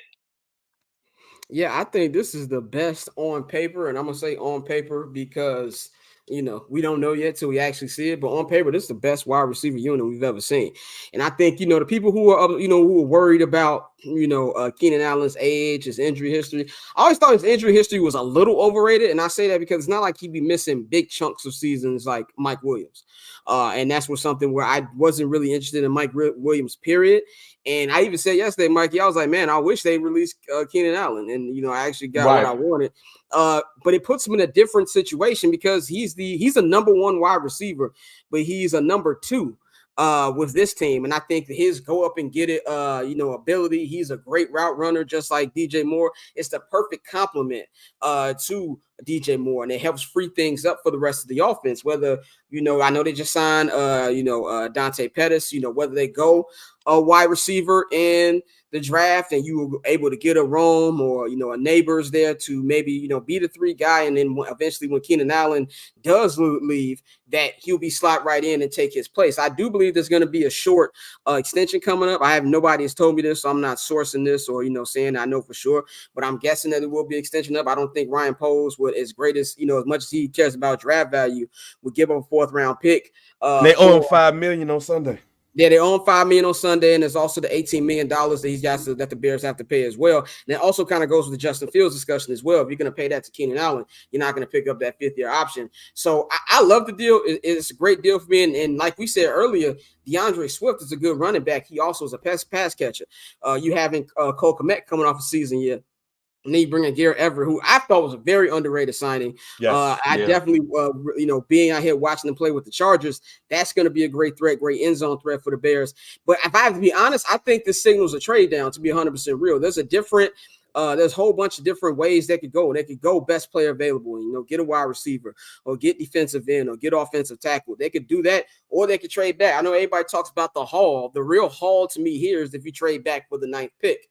That to me is, I believe, something that's very much on the table, and I wouldn't be opposed to that, man. But there's just so many different ways you can go for this. But I also think that if you look at everything Ryan Poles has done this offseason, this signals that we're trying to win now. This is like the third 30-year-old they didn't sign so far. So I honestly think it's a great deal. Bang, what do you think about this move? We know you got on it late, but what's your opinion on it? First of all, Dante kind of shaded me in the text group. Dante shading neighbor right now. He upset. When I asked, is this the best wide receiver combo? He said, "Let some old niggas you know." That's just some old niggas I know. I was talking about Bernard Bain. That's why I put that. That's why Marty Booker. That's why I put that shit. So the best Bears wide receiver combination. Shouts out to Leon Rogers. He'll know. Willie Go and Dennis McKinnon. That's the number one group. Nah, let me stop bullshitting. Even though they was good, and Willie Go was fast in the motherfucker. Hey, look. As far as this is a move that you make if you all in. Simple as that. The Bears lacking draft capital, and they gonna pick that QB at number 1. Now they already used the 5th rounder for Bates for some reason, I don't know. But Allen gonna be better than any 4th round pick you gonna draft. Now the last 3 was Roshan Johnson, Tyler Scott, and Calvin Ridley, brother. I think he was a 4th round pick too. So if you can extend him and make that contract work better for the team, that's great. When he's healthy, he's a number 1 receiver, and he's one of the best route runners in the league. You pair him with Moore, Kmet, Everett, Swift, who's a good receiving back, as we talked about. Whether it is Fields or Williams, he gonna have targets all over the field. They just need one more slot. They need a slot because I don't know if Tyler Scott is ready for that. But man, I like this, and it just proves to me that they all in. They see what we got in the North, and they see it for the taking. So, no, I love this. Dante, even though we know you hoping this is for Justin Fields, what do you think about this move? I mean, y'all ain't got to keep throwing it out there, bro. Like, I mean, is it not true? yeah. No, I say this. Like, no matter what, just focusing on the offense as a whole, it was a great move. I think, you added another trusted target, somebody that your quarterback could be able to rely on. It opens the field up. One thing about DJ Moore, he's never really had a number 2 that draws attention away from him. And now you have one of the best wide receivers in the league on his squad. So I know a lot of people talked about Keenan's age, but I mean, when you still producing like that, I'm not worried about that. And I was looking because you keep talking about the haul, like, possibly trading back with number 9, and like the teams that are behind us that looking for quarterbacks is really Denver at 12. Obviously, the Vikings, the Raiders. The Vikings gonna use those 2 picks to try to move up and leapfrog somebody. So I'm not worried about Minnesota. So I mean, you could move back to 12 with Denver. But other than that, I think go best player available. When you have an opportunity in the top 10 to add a blue chip talent to your team, just do it. Like, a lot of people will sit here and say, best player available. I mean, or talk about positional value and all of that. No, go best player available. So you want to call your shot. You've had an amazing free agent run so far. It was slow at times, but again, at the end of the day, when you take a step back and look at every piece he added at every level is exactly what you needed. We'll see what happens with the offensive line, but if one of those tackles is available at 9, that's where you go at 9. Because I mean, you want to protect whatever quarterback you have back there. So I think you go best player available at 9. You don't trade it. Oh, by the way, I just want to say this, Damian. I saw that quote earlier. We said if I bring up my jam again, it's up. By the way, I'm gonna bring it up again, like I did when we were at the Jameson bar a couple days ago. I'm coming for it, nigga. You married already. Leave me alone. Anyway, let's go to our next topic. Cousin Dan Fridays is about 25 minutes, man. Dan got a lot of shit to say. Just let you know that he is a notorious Chicago Bears hater, and he told me that he's gonna tell us why Keenan Allen is not gonna save us. and we're gonna talk That about. nigga ain't never watched the Keenan Allen game. We're gonna get into it. And we're also gonna be talking about we done with the 90s, the TikTok trend that's been going on. So expect a lot of yelling in about 25 minutes on Cousin Dan Fridays when the homie Mike from Pillars will be joining us as well. But let's talk about a big news. It's been a big news cycle over the last couple 24 hours. Obviously, the Keenan Allen news. We also got word today that Juwan Howard will not be coming back coaching the Michigan basketball team. But Kenny Pickett getting traded. Put that band back up. Put that band back up. Y'all can't come to the games no more. And you say y'all done. Kenny Pickett got traded. We'll talk about that in the local hour. But the biggest news today, Mr. Aaron Donald, to my opinion, the greatest defensive tackle of all time, has retired after only 10 years in the NFL. Meaning he has got almost every record that you could possibly think of. Super Bowl champion. I've never seen a defensive player completely take over a game like he did in the Super Bowl a couple years ago. The Cincinnati Bengals had them on the ropes, and he was like, nah. And it's really just locked that game down and made it a little easier for Cooper Kupp and Matthew Stafford to do what they do. I think you're going to start seeing more of these guys retire early. I think it's a dope thing when you can retire on your own and, on the top of your game. I think it's terrible for the Rams. I don't know where the fuck they go from right now. That's a big blow to not just your defense, but your entire team. But you got to salute him. He's a Los Angeles legend. He's an NFL legend. He's a Pittsburgh legend. The Hall of Fame tweeted it out right as soon as he retired. He's going to be first ballot. And this is nothing against the Kelceys because I love the Kelceys, but just because I'm tired of Kelce coverage, I'm glad they won't be headlining Hall of Fame when this nigga's in there. It will be Aaron Donald will be headlining the Hall of Fame, man. Mikey, what's your thoughts on him retiring and just his career? I mean, he went out on top and he went on his own merit. There was some talk that he was, considering retiring, I think the year after they won the Super Bowl, and he kind of flirted with it. But, I mean, he came in and he fucked shit up from the moment that he came in. You're talking about he played 10 seasons, 10-time Pro Bowler, 8-time first-team All-Pro, 3-time Defensive Player of the Year, Super Bowl champion, all types of records. He's built like a fucking grenade.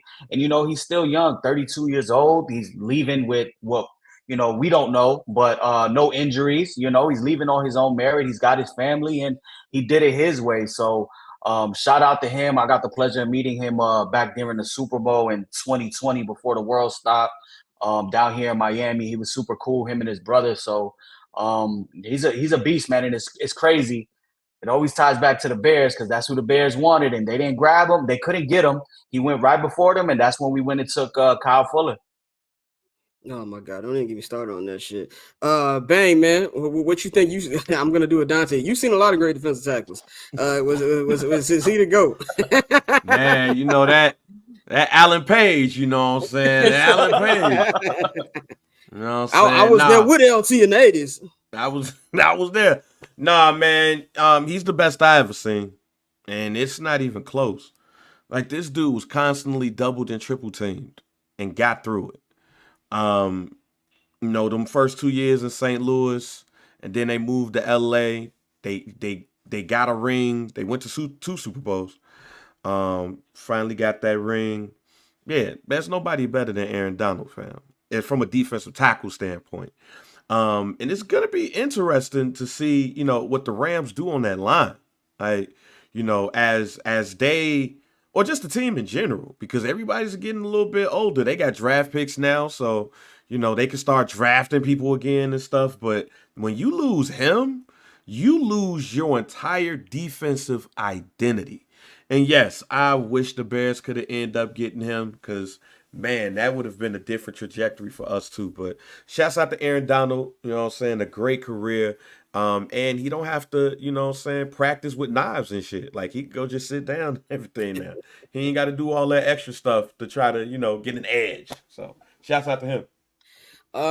Dante, you were at Aaron Donald has been to 2 Super Bowls. You were at his first Super Bowl in Atlanta, and the most boring Super Bowl I've seen in recent memory against the New England Patriots, which, by the way, if you missed the Patriots documentary last night, as we were talking about was the Bill Belichick episodes. Yeah. 100%. So I gotta tap in. I gotta tap into that.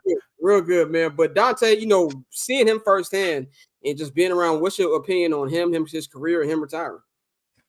Yeah, bro. Like you said, not only being at the Super Bowl, but just like when I was working with the Falcons, going down on the field in the fourth quarter, like there were certain players that you saw, and it was just like, oh no, he real. Like, I got the pleasure of seeing Julio every Sunday, and he was a fucking monster.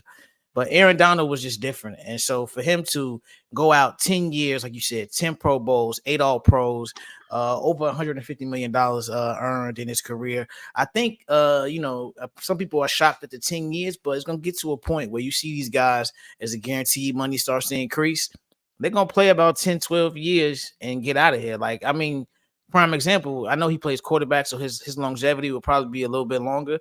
But if Caleb Williams reach the heights that he says he wants to reach about being the legend and all of that, I wouldn't be surprised if he got some Super Bowls, played about 12, 13 years and got up out of there.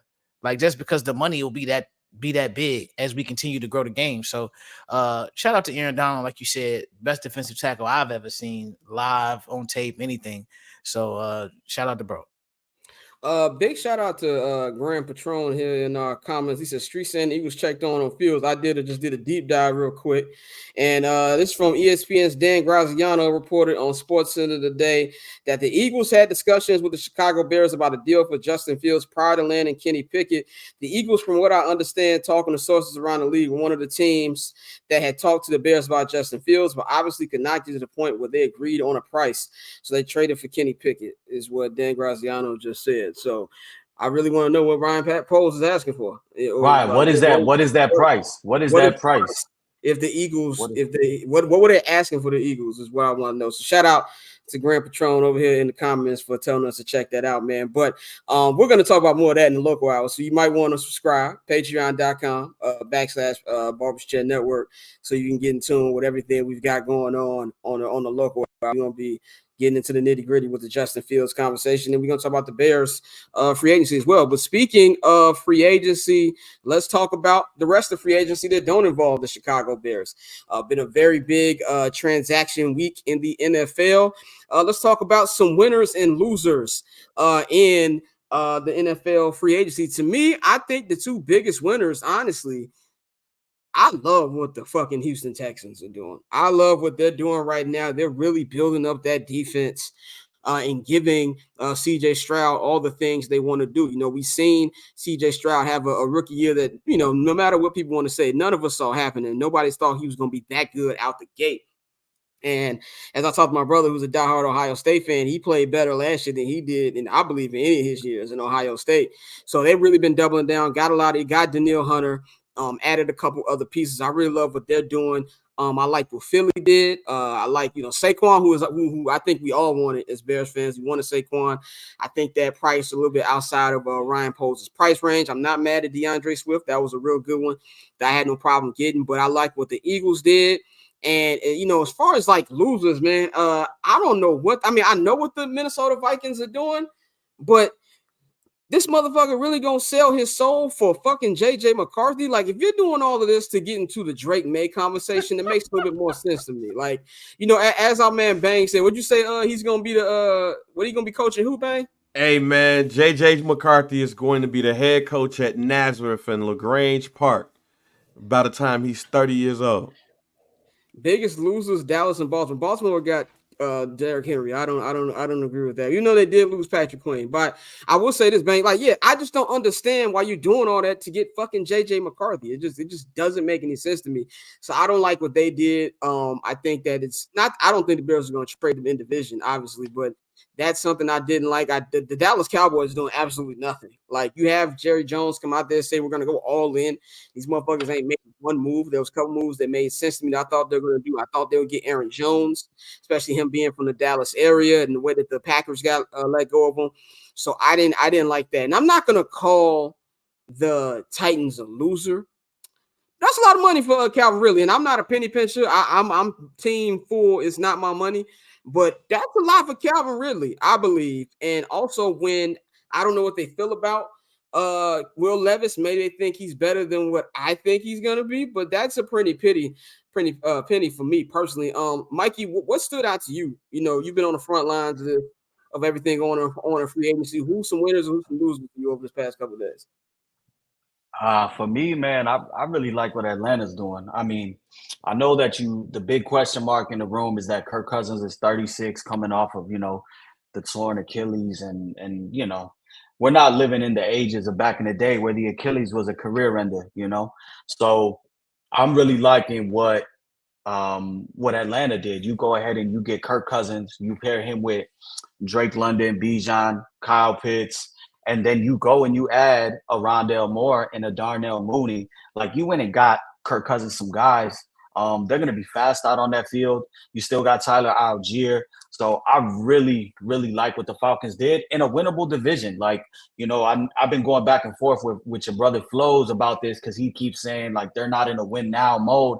But for sure they are. They've been building up that offense and stacking top 10 picks for the last 3-4 years. So they need to progress. So as long as Kirk Cousins is healthy. Did he tell it to you in a real educated, I'm better than you manner, which pisses me off when he does?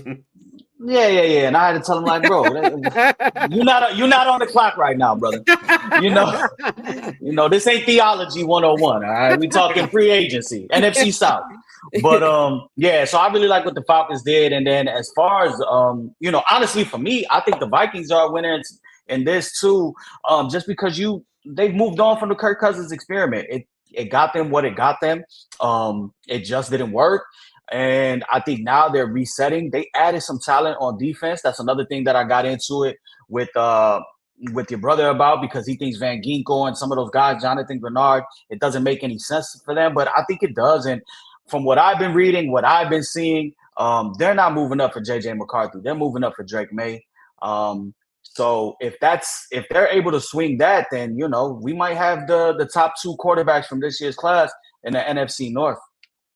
Oh, Damien, what do I think about drafting Jared Verse? I think he's a beast, man. Shout out to my boy Debo in the chat. He's been on Jared Verse like for the last season and a half. I think for the Bears, we wanted them to address defensive line with somebody like Bryce Huff, Daniil Hunter, Jonathan Grenard. I think they have it in their mind to go and get that fucking blue chip defensive end that's only 23, 24 years old and have him for the next 4 to 5 years running crazy, and go ahead and sign him to a big contract if he takes off, and pairing him with Montez Sweat other than paying for a veteran. So I would be fine with Jared Verse. I think if you could add a Jared Verse to that defensive line with the secondary that we have, then that's just going to be a team that's playing fast. So I'm all for that. And for the people, while I'm speaking now, I got a parlay for y'all. I got a college parlay for y'all. It's conference tourney time. We're taking Damien's North Carolina Tar Heels. Okay. We're taking the Florida Atlantic Owls. We're taking the Houston Cougars, and we're taking Arizona. It's a little light parlay, plus 150, little bankroll builder. We taking that tonight. Get paid. Holla at my Twitter tomorrow for some picks, because I will be firing all day tomorrow. Oh yeah, man, definitely got us a little parlay up in there. Bang. That's man. For tonight too. Those are for tonight too. So that's for tonight. Bang, man. Well, what's your thoughts? Who the winners and losers out of free agency to you? I really love the Houston Texans and what they did, and it's mainly because of getting Daniil Hunter to come home. You got Hunter and Anderson, bookends. Oh, that defense is gonna be nice, and they already decent in the defensive backfield too. That's the best part. Like I said on the halftime show, your defensive line is going to aid your defensive backfield. They already got it. So with that defense and with what's going on in that conference right now, they're really set up. Well, not the conference, excuse me, but archery too. But the division, they can really sew that joint up. So I love what the Texans are doing. Joe Mixon at the running back position, because that's something that they've been trying to shore up. They had drafted Dameon Pierce. He came out, did his thing, and then he got hurt last year. I think Devin Singletary was over there for a little bit, and he's not somebody that you want to rely on. So you got somebody in Mixon that you can definitely rely on. Dallas is the easy fail here. Like, they didn't do anything until Eric Kendricks was like, I think I'll slide on over there. Now, that's partly because their quarterback got this big-ass cap hit close to 60 million. So you kind of, can't do anything. But that's a team that they don't necessarily have to go big, but their linebacker position is going to need more than what they got. And can they address that in the draft? Yeah, you probably could see somebody like Jeremiah Trotter Jr. get out there or a couple of others. But yeah, I'm I'm still disappointed at what they've done because I believe that they still need help on that defensive side of the ball. Shout out to James Teague in the chat. He said, "Put my parlay in." I like the money that I have, brother, so I will not be doing that. Dante, who's some winners and losers with you of free agency? Just real quick, one of the winners, I think the NFC South is going to be a really entertaining division because I think the Bucks are still going to bring it back Baker, bring it back Mike Evans, bring it back those key pieces on your defense. You guys, a team that was good last year, and you finally saw, Baker's biggest thing has been inconsistency. Like he showed some flashes when he was in Cleveland before he hurt his shoulder. Same with Carolina, it was up and down. But we saw him last season. He should have won comeback player of the year, but they gave it to Flacco, which was wild as hell. But I think they're one of my winners, and I think the losers it really is Minnesota for now until we see what they do with these picks they just added. But I think Minnesota and Dallas, you backed yourself into this corner because one thing we always talk about, well, we never talk about it. Yeah, you can get to a point where you give people all this money and you start signing them, but eventually the salary cap does come back. You can do a lot of money flexing, money moving, but at some point it gets to a point where you gotta, the rubber meets the road. So we're gonna see what they do with Dak. So I think the Dallas is one of my losers, and one more loser, I would say Denver, simply because they were never supposed to be in this position in the first place. Like you brought Sean Payton in, they were supposed to be, competing for that division, and they were terrible. So, so we've got to see what they do at the quarterback position and what they do going forward. They got rid of Jerry Jeudy, who has been, disappointing for them. So I think right now, Denver, Dallas, and Minnesota are my losers. Definitely, man. A big shout out to everybody watching us on Facebook, Twitter, YouTube, everything, man. As we get into our last topic before Cousin Dan Fridays, I'm just gonna bring the homie Mike in real quick. We got the man who pays the bills, and Mr. Mike Willis, co-founder of Pillars. Mike, what's going on, bro? What's going on, man? How y'all what's going on? Friday? Doing pretty swell. Doing good. You can hear us? Swell. Yeah, swell. Yeah, we can hear you. Okay. Just making sure. Yeah, we good to go, man. We just basking in this good Bears Friday, man. But before we do Cousin Dan Fridays in about 5 minutes, which we will challenge every take that my crazy cousin has, let's talk about Nick Saban, man. Nick Saban out here crying about NIL deals, which I look at it like this. I do think there's some valid points that Saban has made about NIL. I don't think it's a perfect situation, obviously. But he's trying to frame it like it's about the kids, and I call bullshit. What it's about is Nick Saban and even Deion said a little, even though I'm rocking the Colorado hoodie, I'm Team Prime all day. Deion kind of said the same thing where, about the power going really to the players. And, basically these programs got to pitch more than just a program to get some of these top name recruits. And to me, it just sounded like Nick Saban was bitching about, not being able to have business as usual.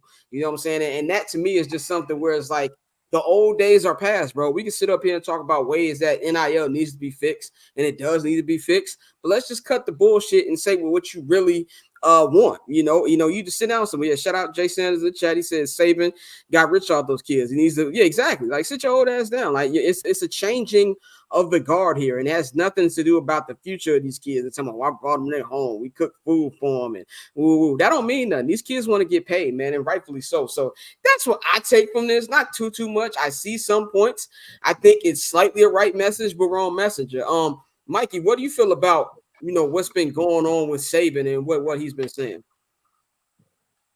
It's exactly like you said. I mean, these coaches are being priced out. They can't, you can't go and sit in a kid's living room anymore and try and teach them on the Alabama way. It's about that bag. And I think we're seeing it all across college sports, even if you go to the basketball side. I mean, they done got Coach K up out of there. Roy left.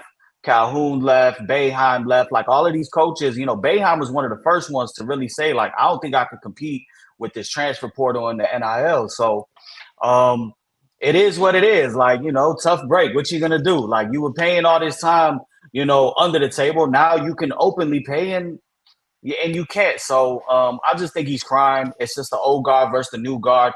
I do think there needs to be some way of regulating, the transfer portal and how much money certain schools get, because, you have certain schools that are at a disadvantage.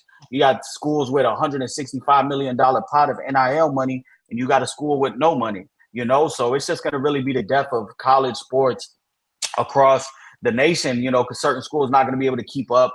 We're seeing it with the NCAA. I mean, there's talk about Florida State joining the Big Ten in a couple years. Like, they're up for grabs. Like, eventually we'll see Notre Dame join the conference, So it's all about the bread. It's all about the bread. But I just think Nick Saban couldn't really, I don't think he couldn't coach. We know that he could still coach, but he just didn't want to go through it. Now it's more than just recruiting. It's, well, how much money? That's the talk right from when you walk into a kid's living room. So, oh well, tough break.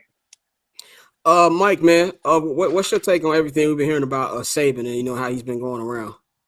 I agree with y'all completely. Also, now that the players gonna be making more than him, that's also a thing. But one thing I would say is give Reggie Bush back his Heisman. Because all this NIL shit, I'm like, well, you can give Reggie Bush back his Heisman then if that's the case.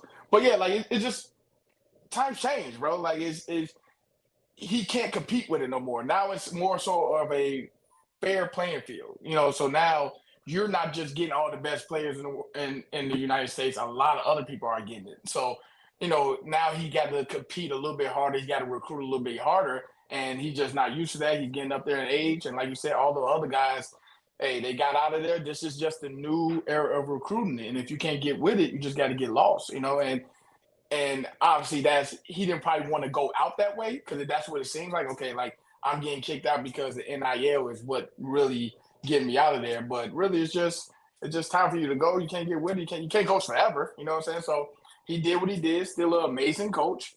His recruiting tactics were amazing. He always had at least a top 5 recruiting class. So you can't hate on that, but it's just time to move on. Bang, quickly give your opinion, and we're gonna bring Dan in. What you think about Saban? Man, he's just an old coach that want that old thing back.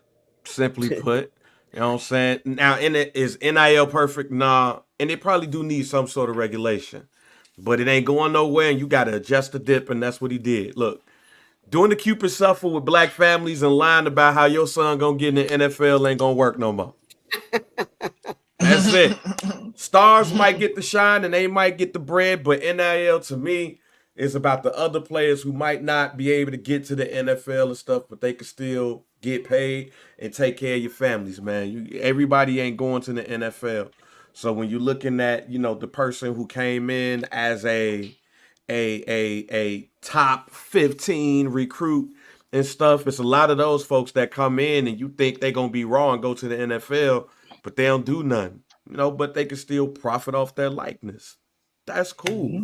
But, hey, you can't go and say, yo, where's the spades at? Miss Mabel, let me tell you about your son and why your son is going to play for me at the Crimson Tide and be a star. Like, that ain't going to happen no more. Oh, man, we're going to have Mikey's going to be back in the local hour, man. So, Mikey, we'll be seeing you in about 30 minutes, my brother. We're going to get into the nitty-gritty of what's been going on in the Chicago sports landscape on the Patreon side of things. Right now, we're going to bring in one of the most polarizing, popular segments on this show. That is Cousin Dan. We're going to bring in my Cousin Dan right now on here. You can bring him in, Dante. Go ahead. There we go. Cuzzo, what's going on? First, we got to do him right. We got to hit him with there we go. Cousin Dan Friday. Cuzzo, what is going on? What up, man? What's going on, y'all? Happy Friday. Happy Friday. What's going on, bro? What's going on? You notice I ain't got no props. I ain't got no glasses. I'm about business this week. I'm about business. I am here. It's going to be a bad week. If you motherfuckers was mad at me last week, or we did this. That was 2 weeks ago. If y'all was mad at me 2 weeks ago, y'all really going to be pissed today. That's all I'm going to say. Okay. All so right. We kick this shit off. Let's get into your first topic, man. King Henry can't save you, Kodak Jack. Listen, bro. Tell them who Kodak Jack is. Kodak Jack is Lamar Jackson. They know who the fuck Kodak Jack is, bro. Okay. That signing didn't move me at all, bro. Like, I'm looking at this shit like, first of all, the running back landscape is kind of ass to me. Like, you know what I'm saying? The running back. This is cap. It is not. The running back position is just like, but I mean, y'all motherfuckers is running to post that read option and all this shit, bro. That don't mean shit to me, man. The NFL, like, it's still fucking running, bro. Like, the motherfucker, if y'all running the read option, y'all still running the ball. That's not what's going to win in the NFL today, bro. That shit don't move me. And then Derrick Henry, in my opinion, and I'm sorry if it's going to sound racist, but he does better with a more traditional quarterback, okay? Mm-hmm. You running that fucking eye power formation or whatever the fuck you running. You know what I'm saying? Lamar Jackson, I don't – they need to get that nigga a high-profile receiver. I don't understand what giving him somebody that does what he does is going to do, bro. That shit don't move me. I still think the Ravens are going to be fucking losers when it matters. I'm sorry, but Kodak Jack, that shit, it's just not going to save me. Now, I'm going to get it for the Mike. Go ahead, Mike. Well, as I'm looking through the messages, not all of it, I couldn't show it because me and you talk every day, and I swear you were saying, I hope the Cowboys get King Henry, we need him. You literally were saying that. Now you're coming over here since he didn't go to your Cowboys, which I don't know that you love it. He didn't go to your Cowboys. Now it's like, oh, Lamar Jackson, that shit don't matter. Who King Henry did, he's not gonna affect anything. He fits better with the Cowboys. But it doesn't matter. You're just saying like he's just not going to help them at all. It's insane. Like I don't think so. I don't think like you can't sign a fucking running back nowadays and be like, oh, this is going to change our franchise. Like, no, motherfucker, can you pass the ball or not? Right. I don't give a fuck about Derrick Henry. I do agree with you that they need a receiver as well. But that's going to take the workload off of. They're going to take the workload off of Lamar Jackson even running the ball. Like now they got to worry about, okay, I got to tackle this big 6'5" motherfucking running back, or Lamar Jackson could take off. That's going to be very difficult to a team that already had one of the best run. I think they had the best running game last year. So that's going to, and you add Derrick Henry to this. It's not Gus Edwards, my guy. Where did that get them? Like, that's not Gus. Having the best running game got them where? Where did it get them? It got them to an AFC Championship game with an MVP. It got Dak Prescott where?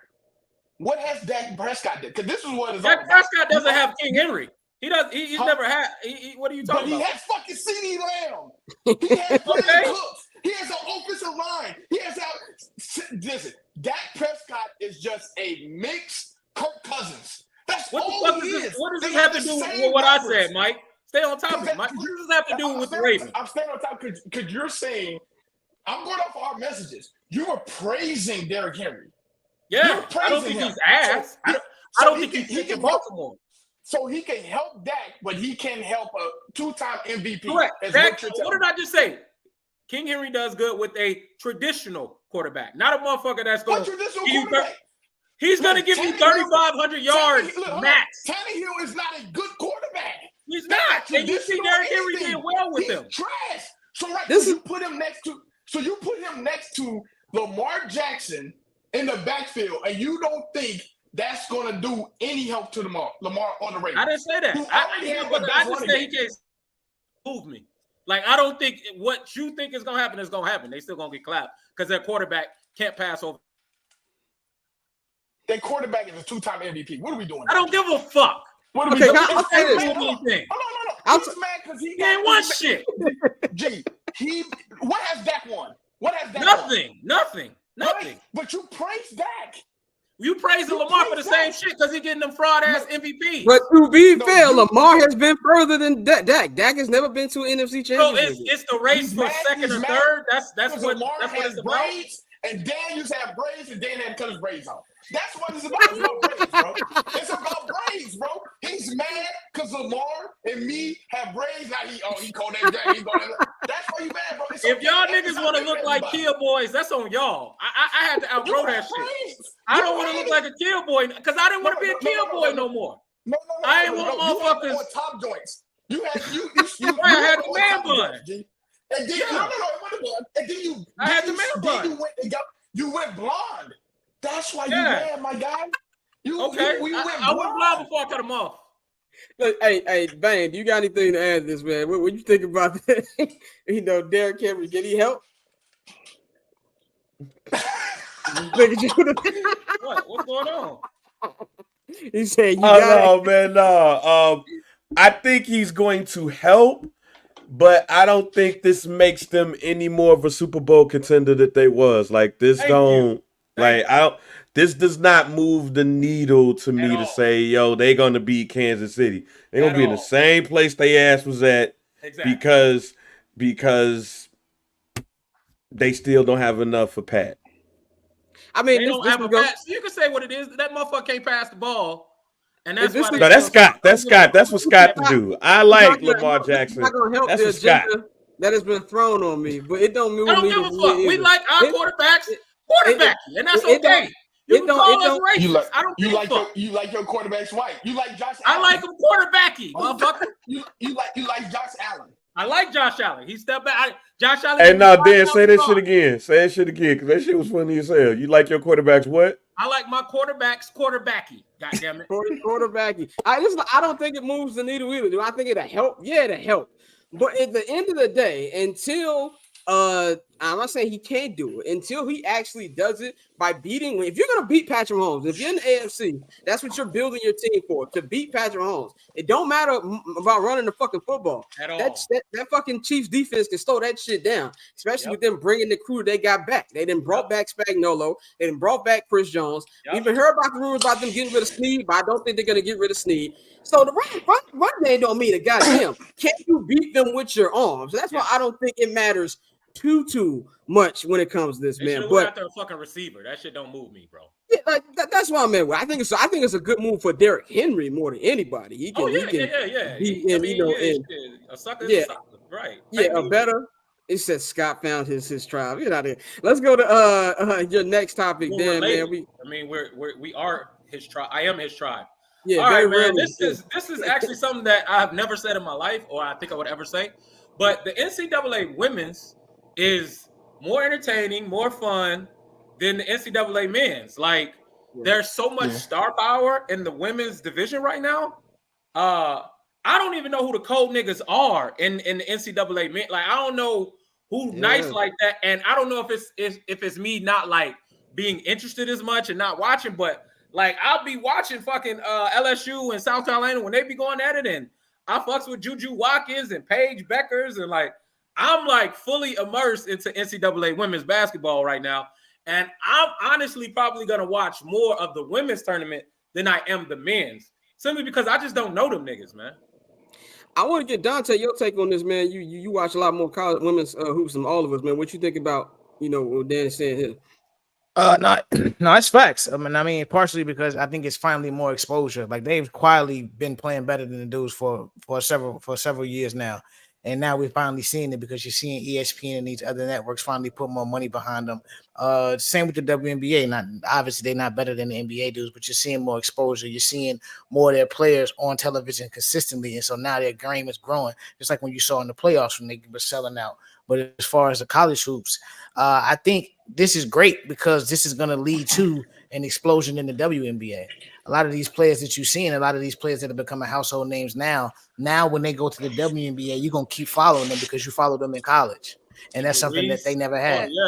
Exactly. So you're going to be like, damn, where's she going? Like prime example with Caitlin Clark. She's about to team up with Shorty from South Carolina in Indiana. Like that's going to lead to more people watching them. That's going to be nice. Like, so it's definitely a fact, though. The women have been playing better than the men and have more name recognition than the men for years now. And this is Kobe's. This is Kobe's dream. Like this is what he was into before he left us. Like getting his daughter. You know what I'm saying? Like we was all ready for Gigi, but this is like what Kobe envisioned, bro. And it's here and it's dope. And not to cut you off there, because I agree with you as well. But just like someone just said, you have more attachment to these players now because we see them more now. Like with the men's basketball, college basketball, they're one and done. They're leaving. So we have no attachment for them. We don't see their development or nothing. You're going to see Juju Watkins for 2 more years. We saw Angel Reese for this many years. You're seeing Caitlin Clark. They were talking about she should have came back for a 5th year just for the NIL to get that money. Like, so now you're seeing them develop. They're becoming better basketball players. So the rest of the men's basketball, they're one and done. The top players, they're one and done. So it's no attachment to these guys. You know what I'm saying? Like, their team's not building anything like that. LSU built a team. South Carolina built a team. USC is building a team. All types of things. Like, UConn's still good. So it's they're there. What do and women's college basketball? They got to stay on 4 years. Do they got to stay on 4 years? No, they don't. They can do whatever they want. No, I think it's their junior year. They got to stay till their junior year, I believe. Right. Really? So they got at least right. They got to stay for a minute. 3 years.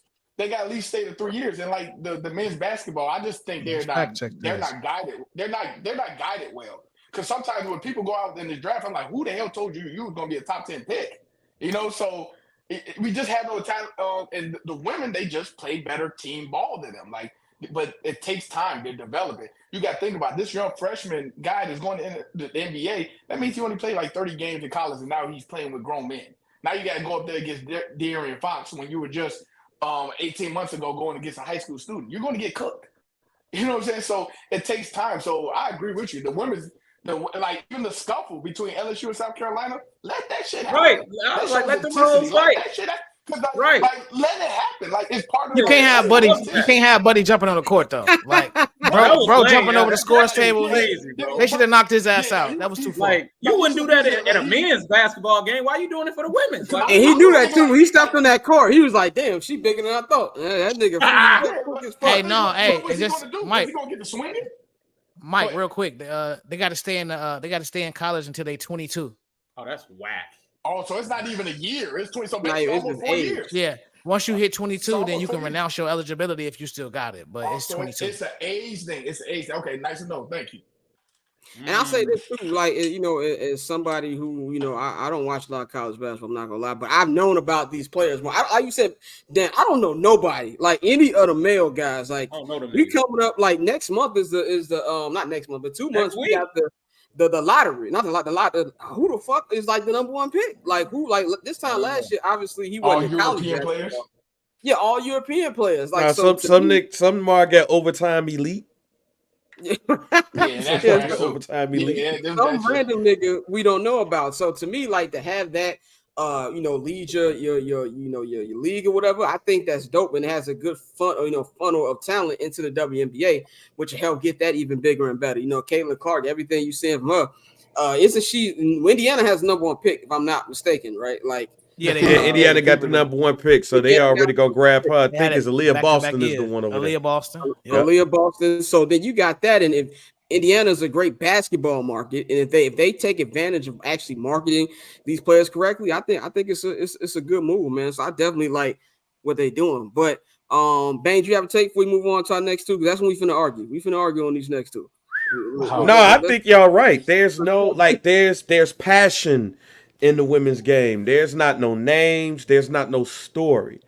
And I think NIL and the transfer portal affects basketball more than it affects football, because basketball is really tribalism when it comes to teams. Like, these teams really mess with their players and they support them. So it's like, yo, when have we ever went through a Duke versus North Carolina game and only known like one player, Kyle Filipkowski and stuff like that?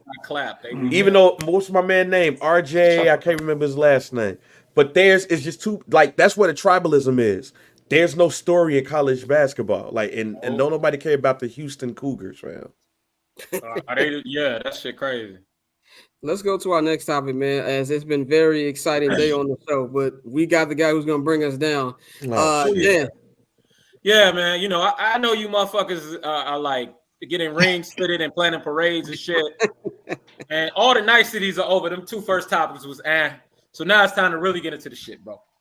Keenan Allen can't save you, Chicago. And let me finish this shit. This is going to be a long, drawn-out thought that I'm going to speak to you all, because I know you motherfuckers are slow and delusional. So I understand you think you got, Keenan Allen, I don't even give a fuck about his age. You're looking at, 1,200 yards, 7 touchdowns. Oh my God, Chicago. Oh, we finna go fucking crazy. There is one thing and one person that you motherfuckers are leaving out of the equation. Justin fucking Herbert and Phillip Rivers, bro. Like that motherfucker has only had an elite quarterback. I told throwing you. him the I fucking told you, ball. Phillip Rivers.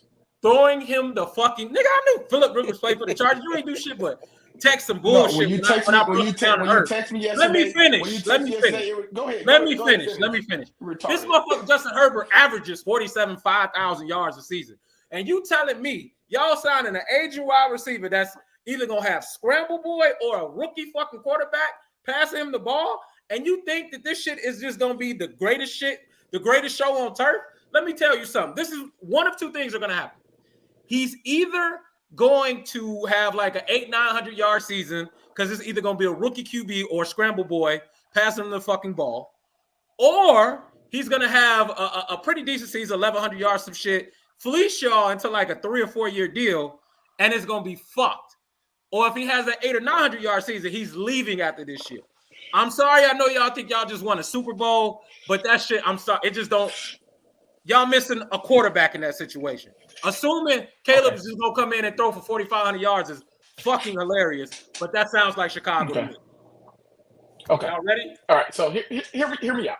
Uh-huh. Okay. So you said, the first thing you said is he might come in and throw 800 yards, 900 yards.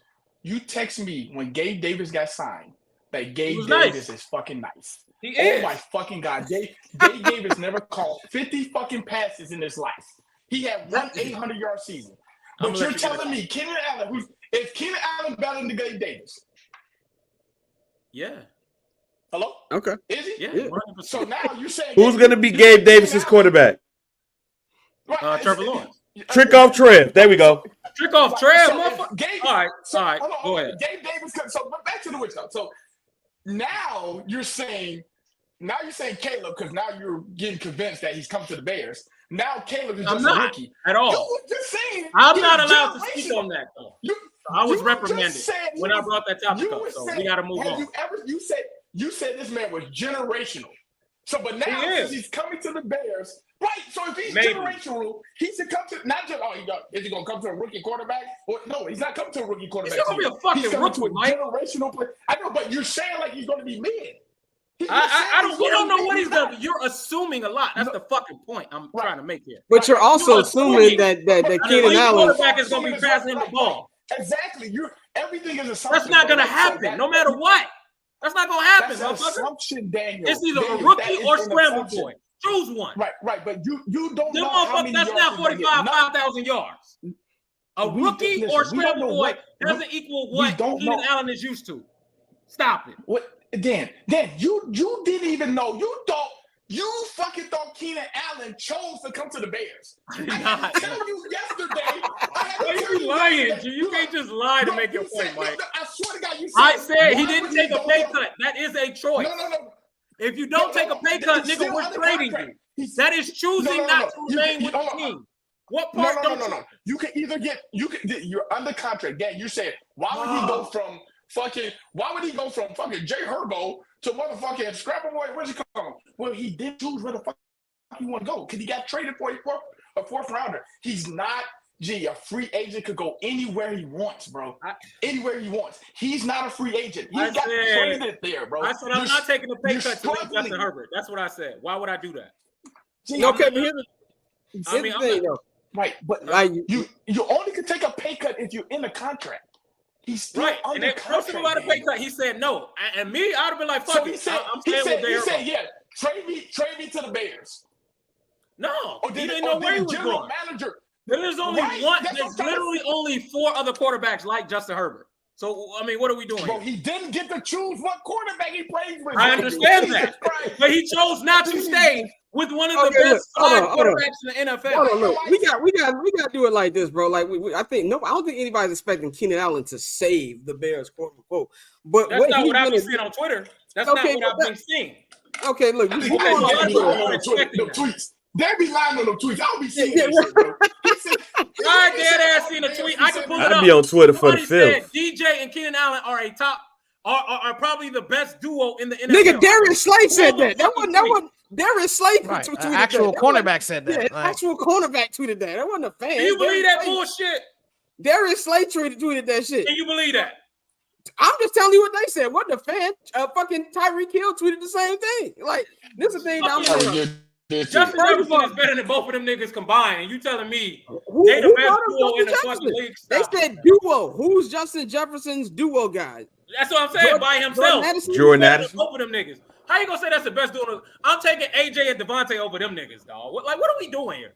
Who the fuck says shit like that? A fan didn't say that though. An actual safety, an actual cornerback in the NFL who got to guard them niggas said that. Let's say, look, I respect. And that's why the Eagles be getting clapped because of Big Play Slay. That nigga was ass. That ain't got nothing to do with his like Big Play Slay been ass. Hey, Shaq said, look, I'm saying you can be still have like a different opinion because you're playing. My thing is this: I respect your Bears hate because we gotta take it back a couple years ago. It's the truth. Bears hate. It's Bears hate. We take back a couple years ago. You were a big Justin Fields guy. Never. You were a big Justin Fields guy. Mike, tell him he's lying, please. Until the Bears traded up to get that nigga. I don't like we Ohio was State. at your house. We was at your house. We was at your house, and you said, "I hope he does well." I don't know. That was the quote that you had when we was at your house. I don't wish bad on no athlete, bro. I'm not. My man that had false flagging. I swear to God, I would never say I want him to have a bad career.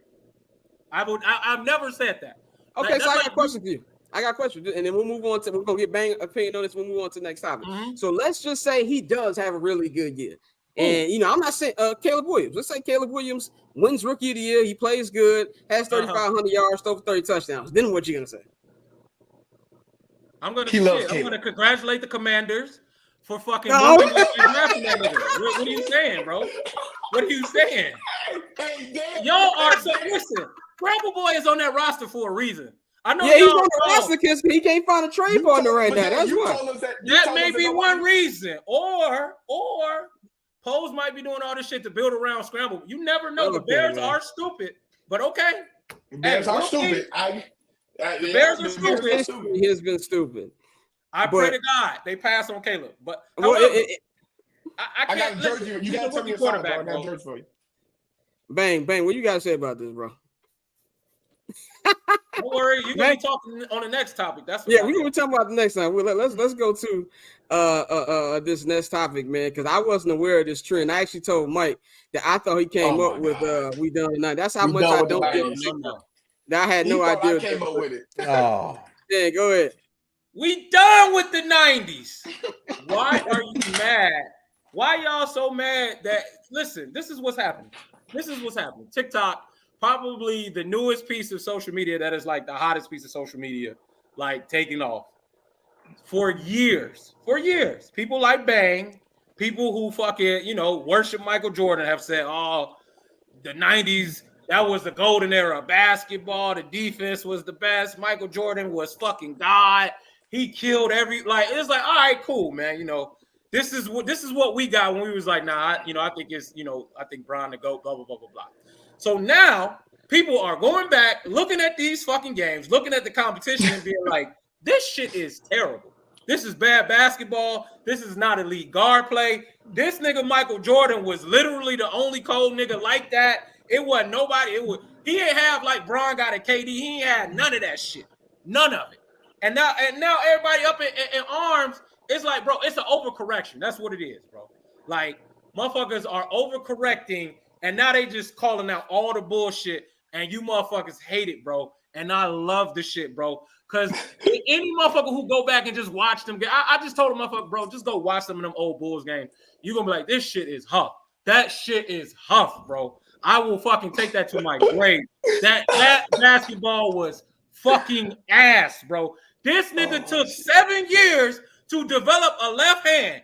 If he was in the league in 2006 and Kobe Bryant was walking down that fucking tunnel and this nigga ain't have a left, he would die after golfing and smoking cigars before the fucking game.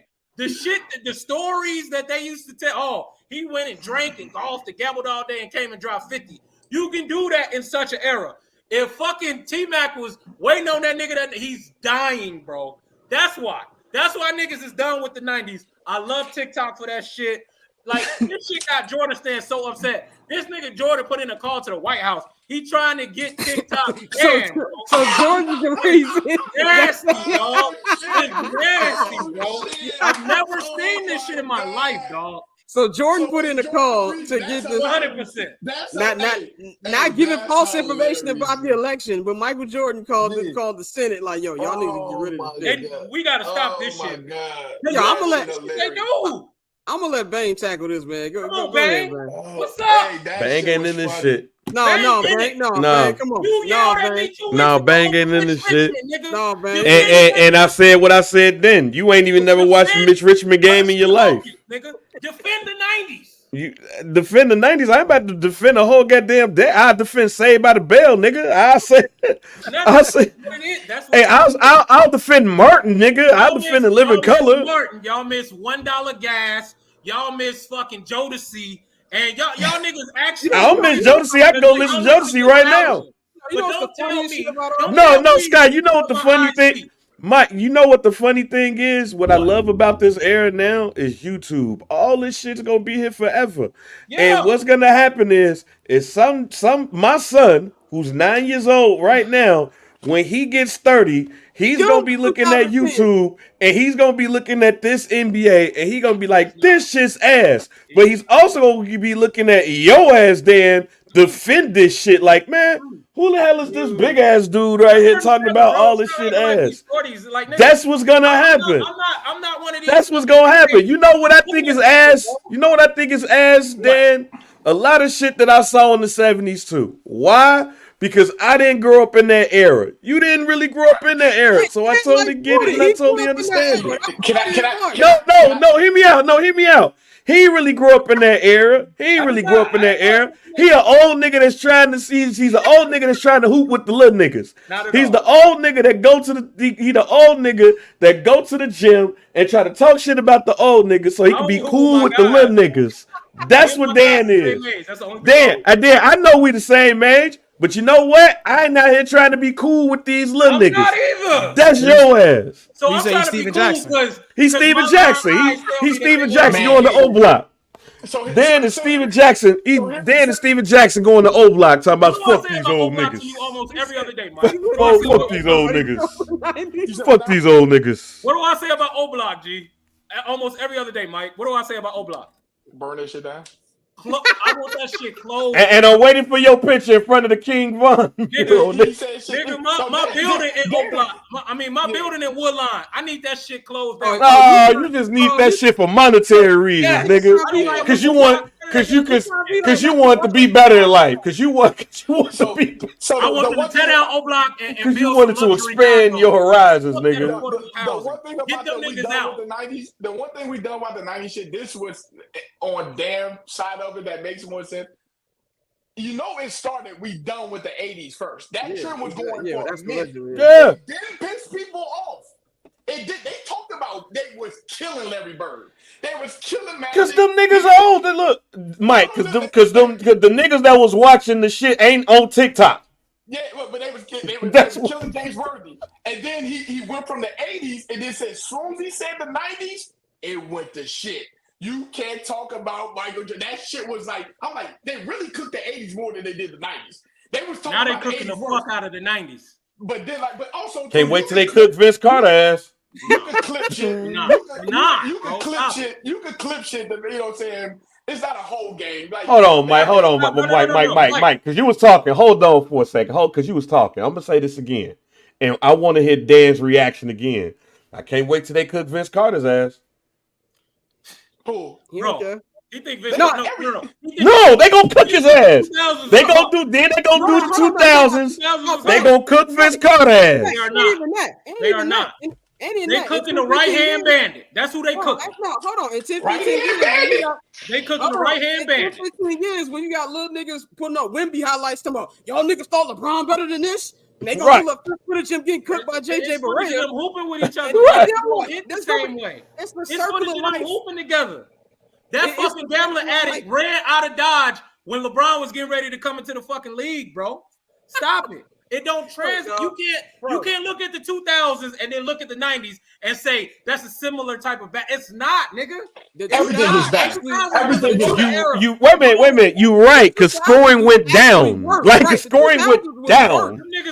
Right, the scoring went down. All this shit that they doing now because the 2000s was ass. The 5-year period from Mike's second retirement and LeBron came in is some of the worst basketball I've ever seen in my life. That shit was Have terrible. you seen that shit from the 90s?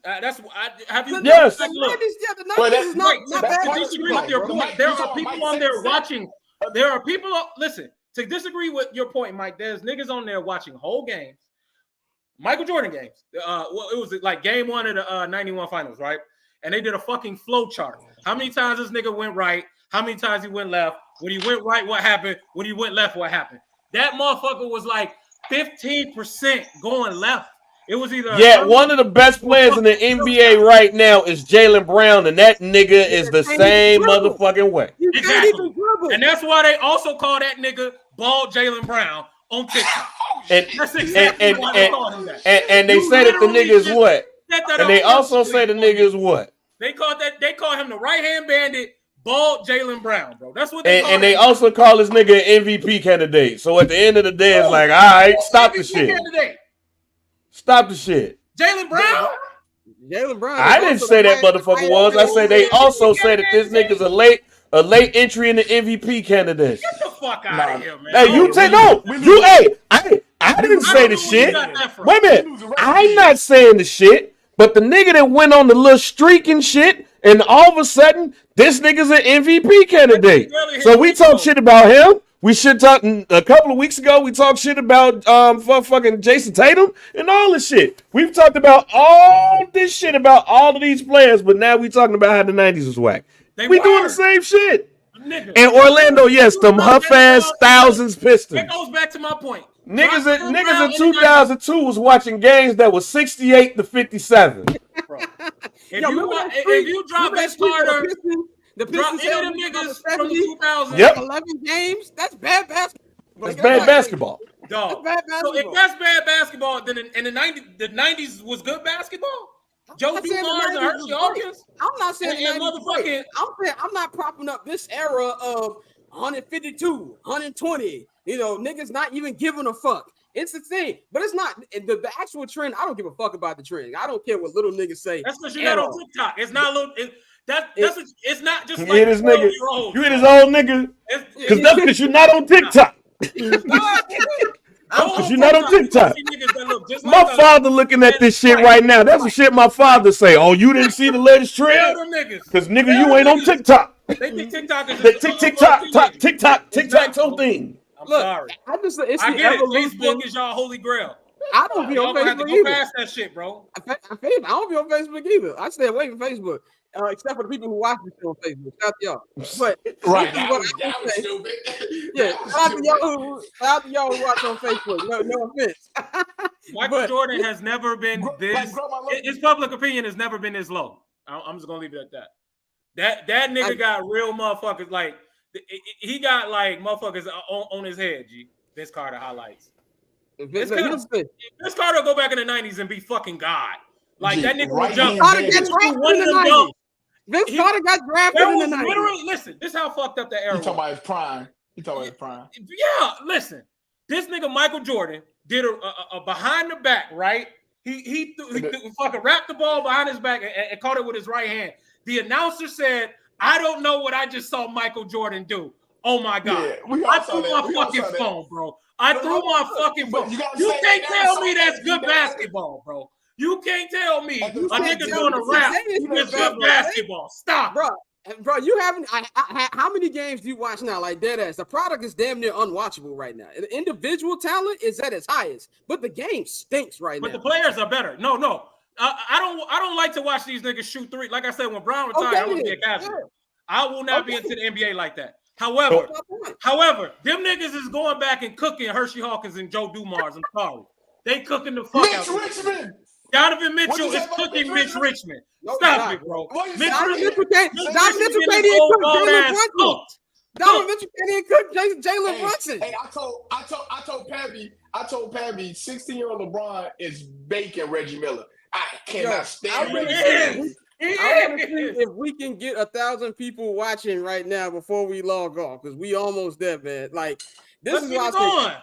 To me, it's the fucking because we got to wrap up in a minute because Dante got going. We got to start the Patreon show. But I would say this: to me, it's the evolution of things, man. It's everything is going to get better. There's going to be a point right now where talent-wise, do I think talent-wise right now is more talent individually than the 90s? Yes. But I'm not the actual gameplay fucking stinks, bro. Like, and if we're going to use hypotheticals of this player will go into this era and dominate, you don't think that players who are great there with the regimens they have now would be just as great I or think they'd even be better? good, but I don't think your average nigga in the 90s could be in the NBA. Like, I'm not saying that Reggie Miller and Mitch Richmond and Michael Jordan and Scottie and all these motherfuckers aren't talented. I think any talented player can play any era, Larry Bird, Magic included.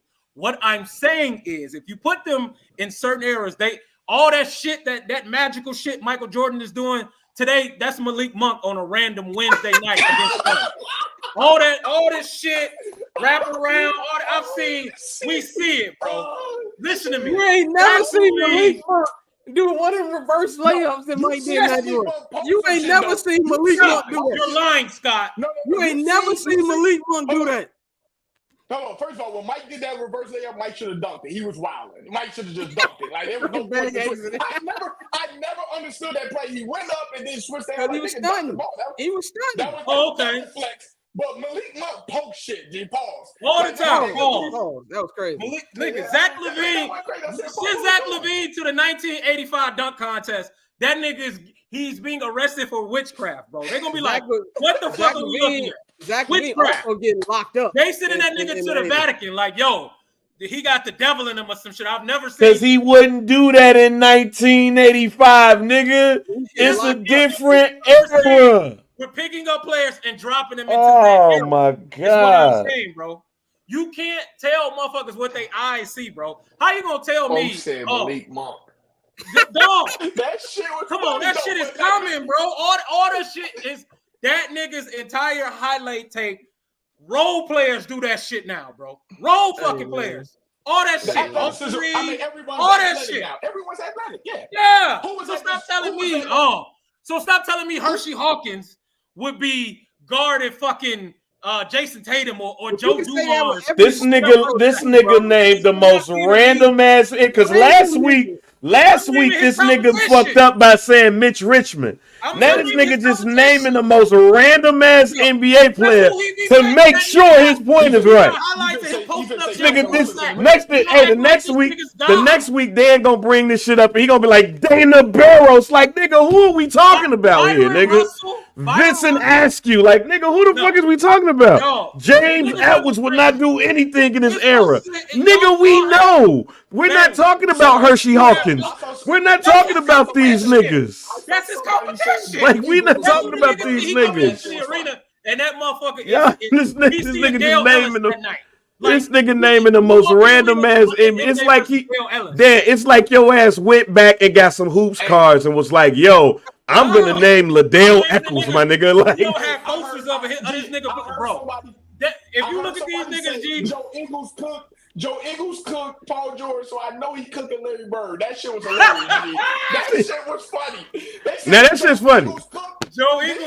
But Joe Ingles is the all-time leading scorer at Export Fitness history. Like that nigga's the all-time scorer at Export Fitness history, nigga. Oh man, let's we gotta wrap this up. Hey, but Scott, before you wrap it up, Dan, I need your help here. Okay. If we gonna do this, fam, don't just name a random ass NBA player. Like, don't go in your basketball card book and like, yo, I'm gonna name this NBA player today. Like, this nigga's like Charles Shackelford would never be anything in this NBA. Bro, I'm naming niggas that he's seen on a random night, G. That's not the league anymore, G. Oh my God, I love you, Dan. I love you. You make my blood pressure. Was worried about Joe Dumars that night. Dan, you make my blood pressure raise, but it's good for good content, nigga. That's what the truth does. We had 1,000. Hey, we had 1,000. Wait, what'd you say, Mike? 1K. Hey, you saw that crossover AI did to Michael Jordan? If Derrick Rose do that, he fucking Mike up, G. Mike's falling, G. Mike falling, Derrick Rose. Nigga. He falling, bro. Kimball Walker is making that nigga do the fucking Harlem Shake, bro. Kimball Walker, Darren Williams, any nigga with a basic, any nigga, G, Malik Monk got bounced, bro. All that shit, that nigga be doing all that shit. I'm like, gee, what the fuck? I'm supposed to believe a gambling addict. Niggas can't do that shit. Stop it, bro.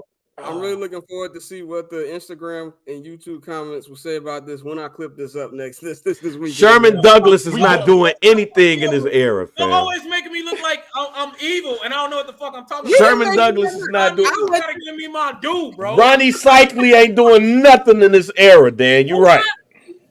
You're right. Ronnie Cycli is not doing anything in his era. Why don't you talk about the niggas that he's seen on Derek Coleman is whacking his era, fam. I feel. DC was Stephon Marbury fucking Gary Payton up though. Hey man, don't even bring up Gary Payton, G. Now we're going too far. All right. In the segment, fam. In the segment. Now we're going too far. We're gonna fight now. We're gonna find you at a Pillar's location, and we're gonna fight. Leave GP. I'm sorry. But we do gotta wrap. Don't move the needle for me. I'm sorry. We do gotta wrap this up, man. We gotta get ready to do the local hour for the Patreon. What did I say? That was pause-worthy. I mean, you just said you gotta wrap this up. But go ahead. Wrap this up. Is pause-worthy? What are we doing? Hey man. Hey, I don't know. Go ahead. All right. Okay. Mike did say poke not too long ago, but whatever. We he did though. You just said it again. You know what I'm saying? But okay. Dan, man, let them know they can follow you at Dan_glorious on Twitter. That's all I got. Follow me, but I barely tweet anymore because I'll be too busy getting money. So he's just on TikTok, nigga. Yeah, he's a slumlord. He like, right. Hey, I'm about to TikTok. Run to the building right now. Yeah, I'll be on TikTok and at that TikTok building. it. Mike, let them know they can follow you, bro. You can follow me at Please Say the Baby on all platforms, stuff like that. And Pillars Club on the Pillars_Club. Yeah, you got it right there. Pillars Club. I told y'all about this fucking Pillars logo, by the way, man. I'm not fucking with it, G. This is the last week I'm doing this shit for free. I either need some bread or some clothes. That's what it is. Man. We gonna holler at y'all next week. We gonna holler at y'all next week, man. Shout out to y'all, man. All right, man. Dan, I hate you. Fuck you. Man. Mike. By the way, Mike. Just we gonna log you out, but stay on this your files upload, man. So we can have your shit up on that. So. All right, appreciate y'all, man. See y'all next week. Yeah. But yeah, man. Okay. We're gonna get ready to do the local hour. Local hour here, man. When we talk about all Chicago sports, we're gonna go a little bit more in deep. You know what I'm saying, what happened, in Chicago sports. It'll be me. It might just be me and Bang. I know Dante got a role, and I think I'm looking forward what Mikey just texted you, man, to see what we gonna do. Dante, you got a life? That's why you got a life, huh? Dante gotta go play Uber real quick. Yeah, I gotta make a move real quick. You gotta make a move real quick. But you can subscribe to the Patreon, man. Patreon.com/Barbers Chat Network, man, so you can get in tune with everything we going over there. Big shout out to everybody who watched. This is the most we've had watched in one stream. So big shout out to y'all. And yeah, man, y'all can follow me at Barchair Scott on Twitter and Instagram, man. You can follow Dante at Octoberzone Tay. Follow JR Bang at JR Bang. And it'll at least be two of us in the local hour. So we're about to go take care of that right now. Shout out to Mike, shout out to Dan, shout out to Jack who joined us. We will holler at y'all on Monday, man. We up out of here.